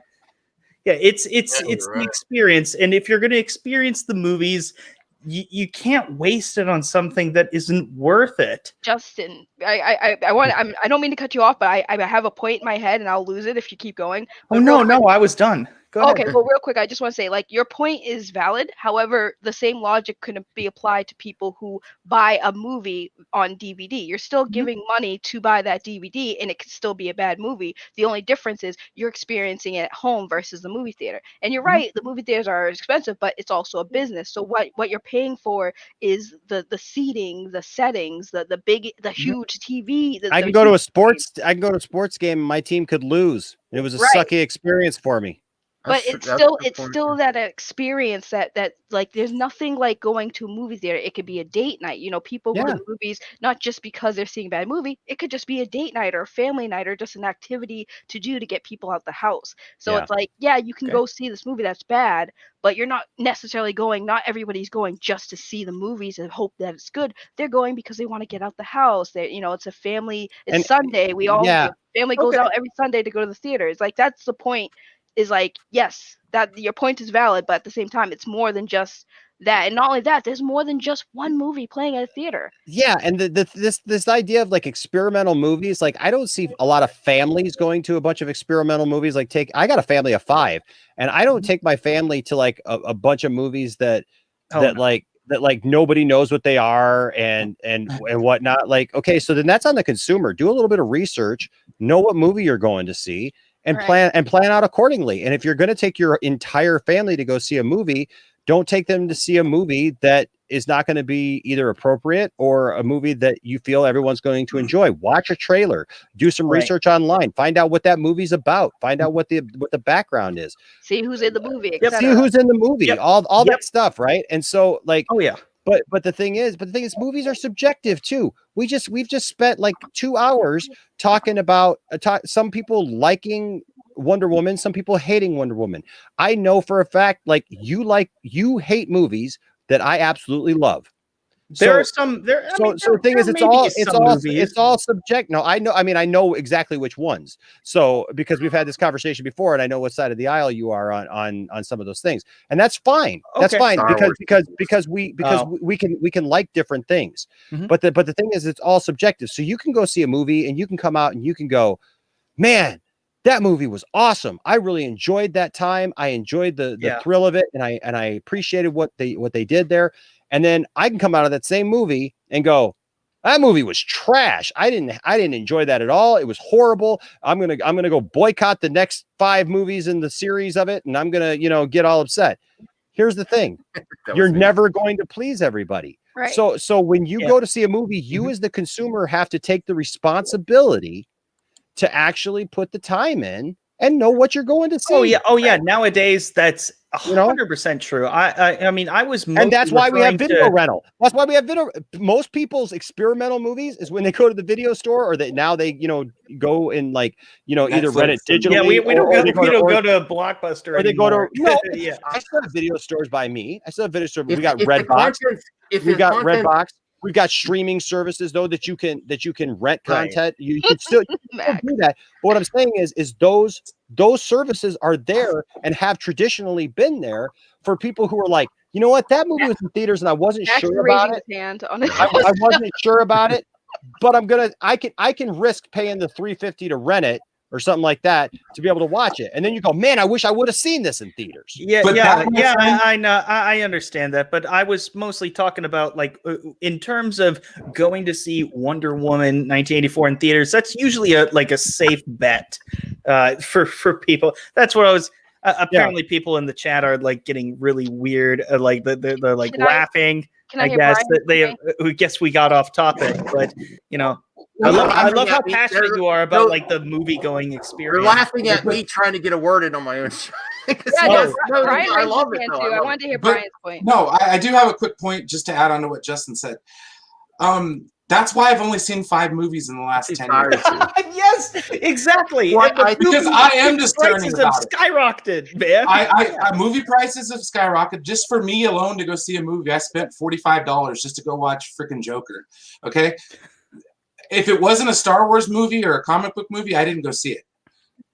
And those are safe bets for the general audience. But I am discerning about that. I only spend what little money I do have to go to the movie theaters on movies that I want to go see.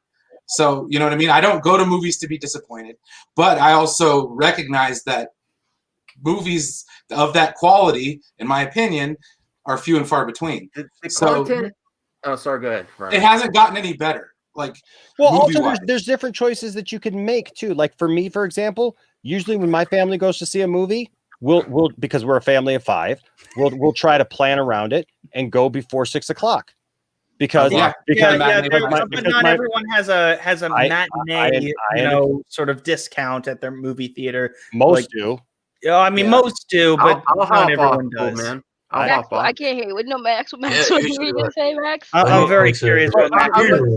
You find ways to do it. We are also, if the content is superior, if there's better content, you don't even have these problems because people are going to want to see it in the theater again. Oh yeah, I saw it on streaming. It is the most amazing experience. Either they're going to competition and quality premium content will solve all these issues. Now, see, I think your content level is going to go down. I think the movie industry so far has been the quality isn't as there as it was in past years. I'm sorry, the quality is declining all across the board. Well, here's my thing. I've never been. I've walked out of last year. I've walked out of movie theaters seeing a movie that I didn't actually like as much, or it was hyped up and it wasn't that great. But I blame that on the movie. I still enjoyed my movie theater experience. You know what I mean? Like even though I didn't like the movie, I don't feel like it was a waste of money because I still enjoyed my seating. I still enjoyed sitting there with popcorn with somebody and friends. I still enjoyed going out and seeing a movie. And it's great because even if it's a bad movie, me and my friends, we would just walk out of the movie and just shit on the movie. And that was our experience. Like that's how we found a way to still enjoy going to the theater, even if the movie was bad. You know, not everybody, like there are some people, like I love movie critics, but you know, sometimes you guys go into the theater and see a movie and it's just like, oh my God, this movie was so bad. I'm never going to go to a theater again. It's like, dude, it doesn't matter. Why didn't you just have fun being in theaters with your friends or whoever you went with and enjoy that experience? Yeah. You're 100% correct. Yeah, I mean, the worst movie that I ever paid money to see, and I think maybe some of you have seen it yourselves, movie 43. It was a complete shit show. A-list. Oh my! Hilarious! I got God. it on DVD. Some sketches were hilarious. Some you could tell when they were filmed. And towards the end, I was like, there was one sequence at the very end that I was like, you know what? I already paid all this money to see it on opening night. I don't want to leave and waste my money. I want to see this out. I want to see this through. But it was still like at the end of like a piece of shit. It was really bad. like Terminator 2 Judgment Day. I never seen it on the theater, and I got to do that a few years ago, and it was amazing. No, this is my. I've seen The Godfather, in a theater and with my dad, and it was an amazing experience. Even though we already knew what was going to happen, we still enjoyed it. 2 months ago, I rented out a theater for 25 people, and we watched The Empire Strikes Back. I have seen The Empire Strikes Back a million times in my life. It's my favorite movie of all time. I could quote never saw it in theaters. The last time I saw it in theaters was 1997 at the re-release, and you know what? It was fabulous, and I actually saw stuff in the background and things that I had never seen before, watching it a million times, even with a projector, projecting it on my wall as big as you could possibly do it.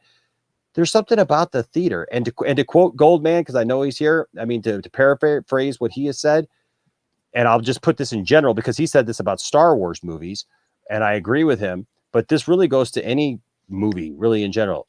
Somebody's least favorite movie is somebody else's favorite movie. Right.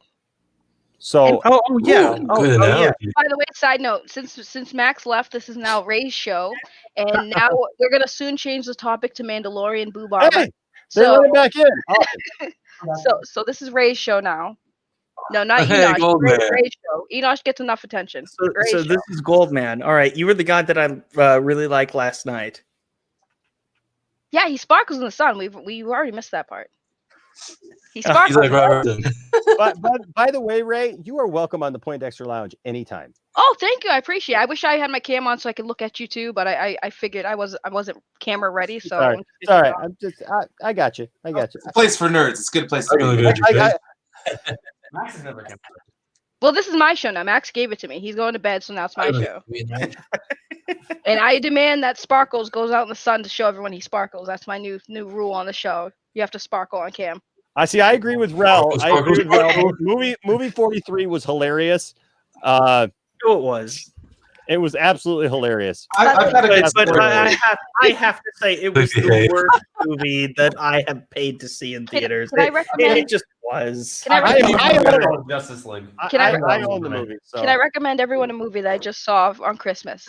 Yeah, sure. Fat Man. Absolutely. Batman. At first when I saw the trailer, I thought it was going to be a parody, and I actually watched Fat Man. I got it in Redbox on Christmas. And I'm interviewing the directors of that. It was actually very freaking good, and I thought Mel Gibson did a fabulous job. Fabulous. I thought I have heard so many good things about that movie. Basically, think Santa Claus meets Tarantino. I mean, this kid hires a hitman to go kill Santa Claus, and Santa Claus gives it right back to the guy. I mean, it's awesome. All right, don't say any more. That's the movie. Yeah, right? That's not giving any spoiler. I love it already. That's not a spoiler. That's the premise of the movie. Yeah, that's the premise of the movie. It was done very well. It had a lot of little it had me laughing a few times, but I thought it was very good. And the build up towards the end was done very well. Because at first I started getting bored. I'm like, oh, this is going to be boring. I bet you nothing's going to happen. But then you get into it, and I was like, all right, this is kind of badass. And I think I recommend it to everyone to go get it. It's currently on Redbox right now, so you can get it on Redbox. Yes. It's worth a watch. Okay, I have a story that I think is apt. The year was 2013. It was around May or June. And the movie, directed by J.J. Abrams, came out. It was called Star Trek Into Darkness. Uh-oh. Okay, I drove to another state to see this movie. I've never seen it. Paid full price, and was proceeded to get assaulted visually and in my ears, hearing the glass flipped at the end of that movie. That started the downfall with me and going to movies, because I lost trust in the content that was being created. But I think it also kind of adds to the whole Wonder Woman 84 situation, because there are people that liked Into Darkness, and there are people who... That's because you didn't make that entire experience fun for yourself. First of all, it would have been a great road trip, right? The road trip was fine. The dinner was fine. I had fun hanging out with a friend that I hadn't seen in years. I almost got up and walked out. Like, the words that came out of my mouth when Spock yelled Khan. Oh, dude, I'm with you. Really? So. See, the thing I have this argument with, I have this argument with people about Star Wars, right? Because I had to educate myself on like Star Wars stuff when people were talking about. Now, I wasn't a huge Star Wars fanatic, right? But with the movies that people hate the most, I actually enjoyed. And I explained the reason why I enjoyed it is because I'm not as a hardcore fanatic of the franchise. So someone like me can actually enjoy it. And yes, I can understand the nitpicks that people have. Okay, of course. Ray, I'm the biggest Star Wars fan, like one of the biggest Star Wars fan you'll ever was too. and you know what? I have the same problem because people all hate the movies that I love too. So Right, but it's like, but that's what I mean. Like, my ex-husband was huge Star Wars fan. Like, even was a part of a Star Wars forum where they role played and stuff. It was weird, but anyways, hey, my point was, is like I'm not hardcore into it. So when I watch the new movies, I take it for what it is. I enjoy it for what it is, and I watch the original work. But I don't get too upset about it because, like, I understand there was some little issues, but like, you can't please everyone, and that's the problem. Everyone wants to be pleased. That's very true, and some people just are such big fans of certain franchises that it's gonna upset some people because it's not like what they grew up with. You're gonna have that problem with every single franchise. Like with going back to I mentioned Harry Potter earlier. I don't really like Fantastic Beasts. I didn't even see the second one. I have no interest in it. I don't want to see it. I have no issues with it necessarily. But I don't want to know what happens before Harry Potter because I have my 8 movies and I can enjoy it. And I can enjoy those movies even though I don't like all of them. What are people laughing about? Max is a highlighted comment. Come on, man. You know what? Oh no, yeah. You gotta find Saggy Melons. And open up a rabbit hole. I could just picture Max. He's like, oh no. I got it. He tried to link my new YouTube channel, and God, wait, now I got to type in my YouTube name to see what the hell pops up because I want to know what he's talking about now. Oh no, there's nothing that weird pops up. What are you talking about? When it comes to Fantastic Beasts, I thought it was good. No, I just here's the thing though. I mean, Eddie Redmayne. I'm not a big fan. I'm not a big fan of it either. To be quite honest with you. Well, a good friend of mine had said that he viewed, and he's a person who just loves all movies, or at least most movies. And he loved the sequel trilogy. He even said, and I quote, "I just want to see Rey in the Rise of Skywalker being all cute and running around." And he's a big fan of Rey, and I'm like, okay, cool, that's awesome. But he viewed it as just the sequel trilogy is just add-ons. Just this is a bonus. Kind of like Spider-Man Far From Home. It's just a bonus. It's just like, okay, if you want to see what happens afterwards, really? Like the series could end at Avengers Endgame, and that's it. That's where it ends for me. And that's for some people it ends at Return of the Jedi, and that's fine. It can you can just, and this is going to sound silly, but you could just make up whatever you consider canon or not. Canon's real. You can say like, okay, I like these certain movies. No. You can say you don't like it, but you can't just make up your own stuff. That's what I was getting to is like head canon. I think that's a term that we're all. Is that the right? I think a lot of people are victim to that actually. Like but that's look victim to that. What do you mean? Because they set their expectations based on that. Yeah, that's about head canon. I like the first 2 Terminator movies canon. Hold on, I didn't get that. Basically, if you're talking about head canon, you're at a dysfunction there because you're not basing it in reality of what's actually there. You're not accepting what's actually there. You're trying to block something out that actually exists, and that doesn't make any sense. What is what is. I'm not saying it does make any sense. I'm just saying that some people could just say like, oh, they could just pretend it doesn't exist as much as they want. Well, as somebody whose mom was schizophrenic, that's kind of schizophrenic. It's what? I don't think there's anything wrong with having a I'm gonna headcanon. pretend that didn't happen because I want to block that out of my memory. I don't think that's the same. How are you going to block it out of your memory though? No, just like it's like if you see something that's very disturbing, you're like, I'm gonna pretend that I did not see that or that it didn't happen, even though it you know did. what? Yeah, you know what? Totally You can do that. You can do that, but you're going to limit yourself being able to have conversations or being able to enjoy things at all moving forward. Because as those stories connect and as things do come about that you do like, you're going to be at a disadvantage. That's what I would say, anyways. I mean, you can do it. You can do whatever you want to do. Yeah, people can do whatever they want to do. Are we still talking about movies though? I'm talking about things in general. Yeah, I mean, like if you just start rejecting realities, then and it's like, well, this is my reality and this is your reality, and I'm just going to act like this doesn't exist. I think that puts you at a disadvantage to be able to have conversations with people. I mean, there's lots of things. There's lots of things that I don't necessarily enjoy that like aren't my thing. Like I'll be honest, like there's franchises that I'm just not really into. Right. Mm-hmm. But the thing is, I love talking to people about those things still. There's franchises that I think are silly or like not my thing, but there are people who are very passionate about it. And like, if I just sat here and went, well, in my world, that doesn't exist. Like, you know what I mean?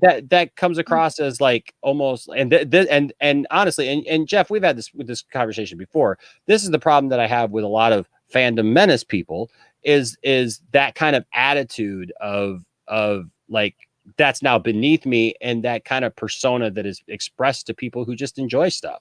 Well, you know it's being dismissive for the sake just being of being dismissive. Yeah, and it's like, and I try not to do that to other people with things that I'm not excited about. There's a lot of stuff that people like that I don't like. Like we just talked about, for example, like I really don't like Fantastic Beasts.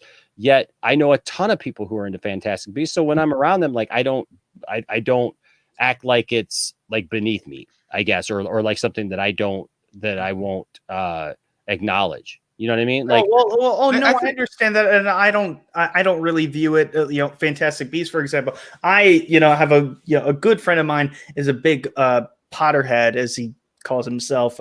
He's very much into Harry Potter. I'm not gonna go and tell him that it doesn't exist in the universe. That's not what I'm trying to say here. I'm saying that, you know what, I'm fine with just watching these 8 movies, the Harry Potter movies. I'm fine with it. I don't need to watch the Fantastic Beasts movies. I don't need to watch those movies. If you enjoy them, if it adds to your enjoyment of the universe, that is awesome. I tried Fantastic Beasts. I did not like it. I'm not going to sit here and tell my friend that I don't like it, and just be rude about it. But I will be like, hey, I think that this doesn't work, or just it was boring, and I just wasn't invested in it. Well, Justin, the thing with the Fantastic Beasts is that the fans of Harry Potter, like you like Harry Potter, the reason why people like the Fantastic Beasts is because it's a continuation of an already existing story, and you don't have to like it because it's kind of like a side story. So I can understand the criticism there, where like you like Harry Potter but you don't like Fantastic Beasts, because Fantastic Beasts involves not the main characters of Harry Potter that you grown to like. So like I can understand that. Right. In other words, I can just have my 8 movies and just be satisfied and never have to worry about the Fantastic Beasts movies. Much like anybody can, have their, the Star Wars, OT if they really want to, and just are like, okay, the other movies exist, but I'm just going to enjoy these 3 movies and just, have nothing else that comes out impact my enjoyment of it. That's where I think, the miscommunication kind of occurred here. Well, when you said the word need, it's like, it's not that you need to watch Fantastic Beasts. It's like, if you want to watch Fantastic Beasts, if you want to continue the story, if you want to know certain things that have been taken from Harry Potter, if you're content with Harry Potter, you don't need to know anything more, you don't need to add any more information or story to it, then I can understand wanting to miss Fantastic Beasts. But if you want to continue some stories or some answers that Fantastic Beasts might answer about Dumbledore and things like that, then obviously you would have to watch Fantastic Beasts or even read the book. So I understand that. And the issue I have, like what Enosh is saying, the issue that I see a lot, which is, it makes me angry, is that when it comes to franchises like Star Wars, Star Trek, Harry Potter, any type of franchise that's still continuing or they try to, it comes to the point where it's like fans feel somewhat entitled. And when I say entitled, I mean they feel like they want something to happen or they want something. But it's like there's only so much the people who create these movies and these projects can do, right? Because they can keep telling a story based on what the fans want, and then the fans might not like it because they're like, oh, well, we don't like this. And it happens all the time. Or then they'll try to change it to appease the fans, and the fans are like, I don't like that change. So it's like you're damned if you do and you're damned if you don't. Then you get Rise of Skywalker. Right. It's like you're damned if you do and you're damned if you don't. If they try to change things too much, it's a problem. The only time I've seen, I will say, Walking Dead has, for me, successfully made changes to that TV show versus the canon, the source of the material. I think Walking Dead did really good with the changes they made that kind of worked in their favor, because there were a lot of things in the comic that people loved, but then when they took it out and replaced it with other characters or changed when characters died, it left some element of surprise. Like, you read the comic book, so you know that this character is going to die at this point. Then you get to the point in the show, and then another character dies, or that character stays alive, and you're just like, wait, what am I watching? So things like that, changes like that, Walking Dead, I would say, would be a perfect example of when they make changes to canon, changes to something they're remaking for live action or whatever, and they did it well. Yeah. Well said. Sure. Don't get me going on TV and movies. I'd be on that all day. Well, I kind of look at it like, I've made comments about this recently because, stuff. It's like people who are married to legends in Star Wars. Especially the post Jedi legends, So when the sequel trilogies come out and it doesn't meet that expectation of that story, then obviously you're going to hate it. And not only that, but you're going to be salty because they basically discontinued it. Oh, Jarbo's back. Wait, if Max goes to bed, does the stream never end? That's true. Wait, he didn't go to bed because who put that on the screen? Yeah, I got to get out anyways. It's been fun, guys. Yeah, Matt and I are actually going to go over to the Poindexter Lounge, and we're going to debate the merits of Wonder Woman 84. I want to see this. I need a link to everyone's YouTube channel so I can go subscribe and stuff. Absolutely, Ray. Here, I'll put it in the private chat. Yes, I will go subscribe. Hello, Jarbo. And what was yours again? I'm on Saggy Melons with a Z. I just subscribed to that because I appreciate it.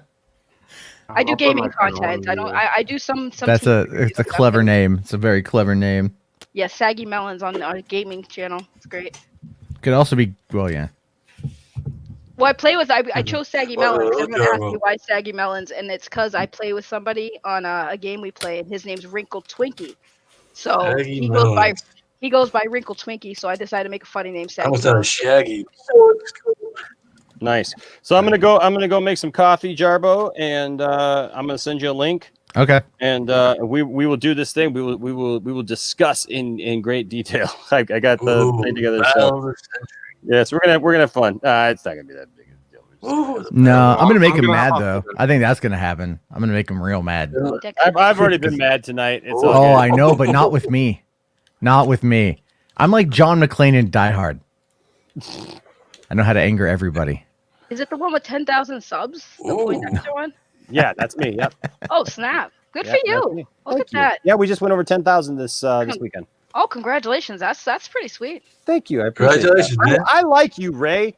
You're a ray of sunshine. I tell you what, in this otherwise bleak world. I try to be. Congratulations on the thing, man. Awesome. All right, guys. Well, we'll see you later. I'm gonna go finish this up here real quick, and we're gonna get started and have another stream. I'm going from one stream to the next. All right, guys. We'll see you soon. All right. See you soon. Nice to meet you. We got to get Max on to say goodbye to everyone or say goodnight. Max, I think he's probably already in bed. There he is. I was trying to get to bed. What the hell did Enesh call my channel a bleak world? Rays of it's like a ray of sunlight. Just bleak world. Okay. This is also my channel now. This is my hey, I will do better. Can I keep the money? Go right ahead. You can keep the money. Yeah, sub to this woman. She's great. Great commentary. Yeah. This was a very fun conversation. Yes, I absolutely loved it. You know what, Justin? You've known me for a while. You know, I like to push the boundaries a little bit, but this is always what I wanted. People from different fandoms exchanging ideas, opinions, on a panel. Oh, This is right. always what I've been about. This is yeah, and absolutely. The one thing that I would say is like I'm not just strictly just in one specific category. Like never try to push somebody in a bubble because it's not going to work. You never know like how each individual is. Not everyone agrees with everything that is in this preconceived bubble that you view them in. But it's fun to challenge the ideas. It's fun to talk about movies, especially movies that I love. I miss talking about movies that I love. You're not alone, man. You're not alone. Yeah, I love talking about movies that I hate. I love that so much. I love Enosh's passion, but I really think part of the problem is just the decline in quality. I think you could find great things about movies, but if you bring the content, we're not going to have any of these issues. If the content is consistently great, people are going to go for the theater experience. IMAX. They're going to get out. Competition for the consumer is never a bad thing. And I think streaming content is better than movie content lately. I'm sorry. The one thing that I will say is that I think it's a damn shame that I don't know if any of you have seen Soul yet. Yes. The Pixar movie. Oh my goodness! If only COVID weren't a thing, and the parents, felt like, oh, we have to drag the kids are dragging us to the movie. This is not a movie for kids. It's a movie for you. It's a movie for adults. I heard Soul was very good. It is. I mean, the themes are probably some of the most mature that I've seen in since I could compare it to Inside Out. But Inside Out, the only thing between I give Inside Out like a little bit of a push, over Soul. Because Inside Out appealed to both children and adults very much alike. It conveyed the message to children a little bit better. Soul is just a movie. It's a movie that is the target audience is children, but the adults will understand the nuances so much more than kids will. Well, it's like Wall-E. I loved it for that. Yeah, I heard Soul was really good. It was nothing like I thought it was going to be, and I'm glad I went into it mostly blind. That's weird because the only things when it comes from Pixar that I enjoy are like Toy Story, Monsters Inc., or Finding Nemo, or The Incredibles. I only watch those kind of Pixar movies. But I have another recommendation. All right, guys, I got to go yell at Enosh for a while, so. Yes, I'm gonna go break a pastor. Ray, please just do all my streams. I'll be back and collect the check. Yeah, Max, turn on super chats and let her do her thing, and then get your money. Oh yeah. Next time I'll get on cam. But so there you go. There you go. You're gonna get guaranteed money at that point. Real quick though, real recommendation for everybody. If you have Netflix, please check out Alice in Borderlands. It's a very good show. If anyone watches old Japanese Borderlands shows or movies, yes, Alice in Borderlands. It's a really good movie. It's a Japanese movie. It is dubbed, so you don't have to subtitle it. But if anyone has ever seen Battle Royale, an old Japanese film, it's kind of a little bit like that, but it's done very well. It's kind of like a mix of that and other elements, but it's a very good TV show. I highly recommend it. It's 8 episodes on Netflix right now, and it's a must watch. I think everyone should watch it. It's a good show. Yeah, I'll check that out. Definitely. Yeah, it's pretty interesting concept, but definitely. We could go 10 more minutes until Enosh goes live, or if everyone's busy. Like, I got to get them. You got to get to bed. You should probably end it. Yeah. I have a rough day at work tomorrow, and then I got to take my dad to an appointment. Hope he's okay. No, yeah. He's got a lot of health problems, so I have to keep him safe and get him to his. He did get out of the hospital recently, so I have to get him to there. Get his X-ray from his chest. Yeah, I do have to get to bed. But Justin, Ray, Andrew, I appreciate you all coming on. I always love when, Justin, how I know I got hot content is when Justin pops in because he gets interested in the conversation. You wanted to, I don't think you had any plans to come on. You wanted to come on. Ray wanted to come on. I was just going to do a quick 30, 45 minute stream. You always like doing short ones. Well, only like two people, when you brought up that topic, only like two of you guys, like you and Enosh, were going at it about it, and everybody else kind of like, I don't know anything about what's going on or what's talked about. I was like, I do. I was there. I've been keeping up with the story. So yeah. Ray, I say go check out Enosh. You have great commentary of movies. You're very natural for this type of content. You'll go get some subs there. I don't need subs. I just like having conversations. No, I know, but you deserve subs, though. You deserve subs. I deserve to just talk to people about cool stuff that we can discuss, nerdy stuff. I'm telling you, go on the lounge sometime. It'll be good for you. You're right, Ralph. He's got Justin here. I always appreciate Justin's input, and he kind of tells me when I'm full of it too. Sometimes when I've crossed the line. Well, it's not necessarily when you cross the line. I'm just like, nah, that doesn't. I don't agree with it. Yeah. No, that's why I like Justin. He's like, he's not gonna like not talk to me. Like, I don't know if I like this what you've done, and he gives me a different perspective that makes me think. Justin makes me. I remember Justin from one of I think Snow Dub shows. I was a character on the show. I don't know if I was a co-host or if I was a character, but I do remember seeing you there before. Oh no! Not like you recognize her. Oh, not necessarily, but yeah, no, not yeah. Go sub to Justin too, and just as much as Enosh was very passionate about theaters, him and I believe Drunk are very passionate about theme parks. And your channel is very important in the future too, of showing when these theme parks reopen and stuff. It's park hopping, yeah. That's it's a this might not appeal to everybody because it's geeks and gamers. People are going to be like, no, thanks, no. Theme parks. Well, here's the thing: whether you like Jeremy or not, like this is about park hopping is about just theme parks. If it ever gets political, it only is referring to people who have been unemployed because of the virus and everything, and especially everyone in California, because it has been now 9 months that all of these theme parks have been. These employees have been out of work in California, which is really sad.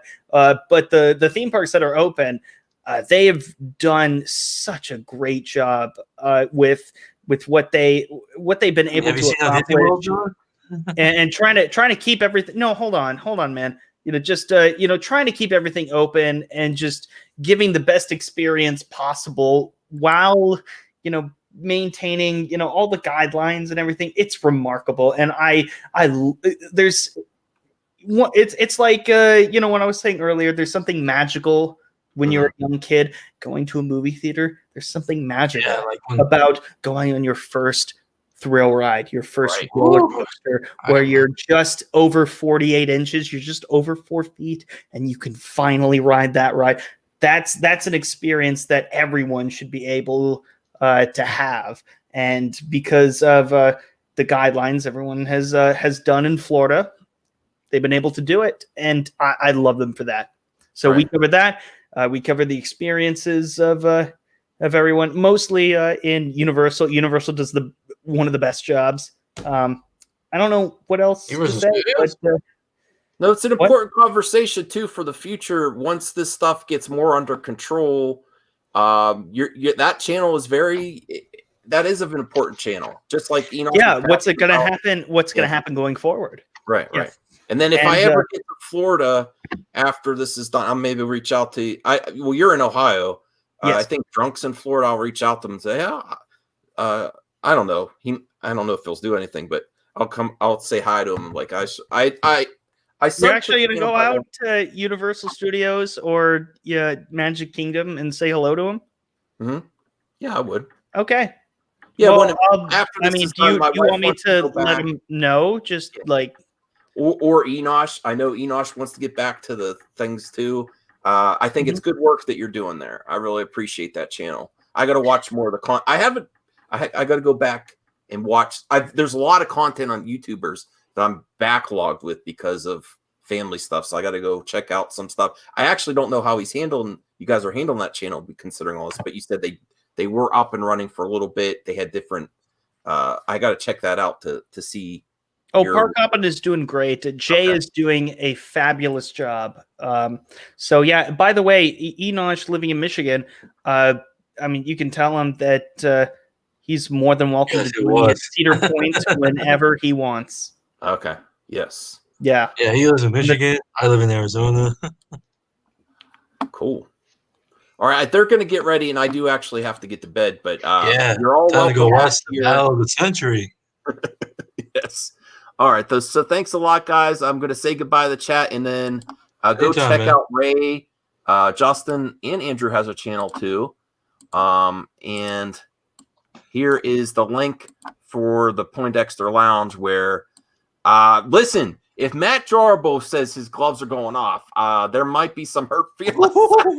No, that's what he said. I don't know how hard he's going to go, but I think we all know about Matt What the Jarbo. hell are they? What the hell are they talking about? It's gonna be about Wonder Woman 84. Oh, I still haven't seen that, and nothing has been spoiled. So maybe I'll avoid that stream for the time being. I haven't seen it, but I don't mind. I've already seen it. No, but Jarbo said he's going hot. So yeah, he's going all in. He's very capable of doing it. Okay, then. All right. Well, thanks for having me. Oh, no problem. Anytime. Good night, everyone. I really Good night, everybody. Bye. Good night. Night, Max. Night.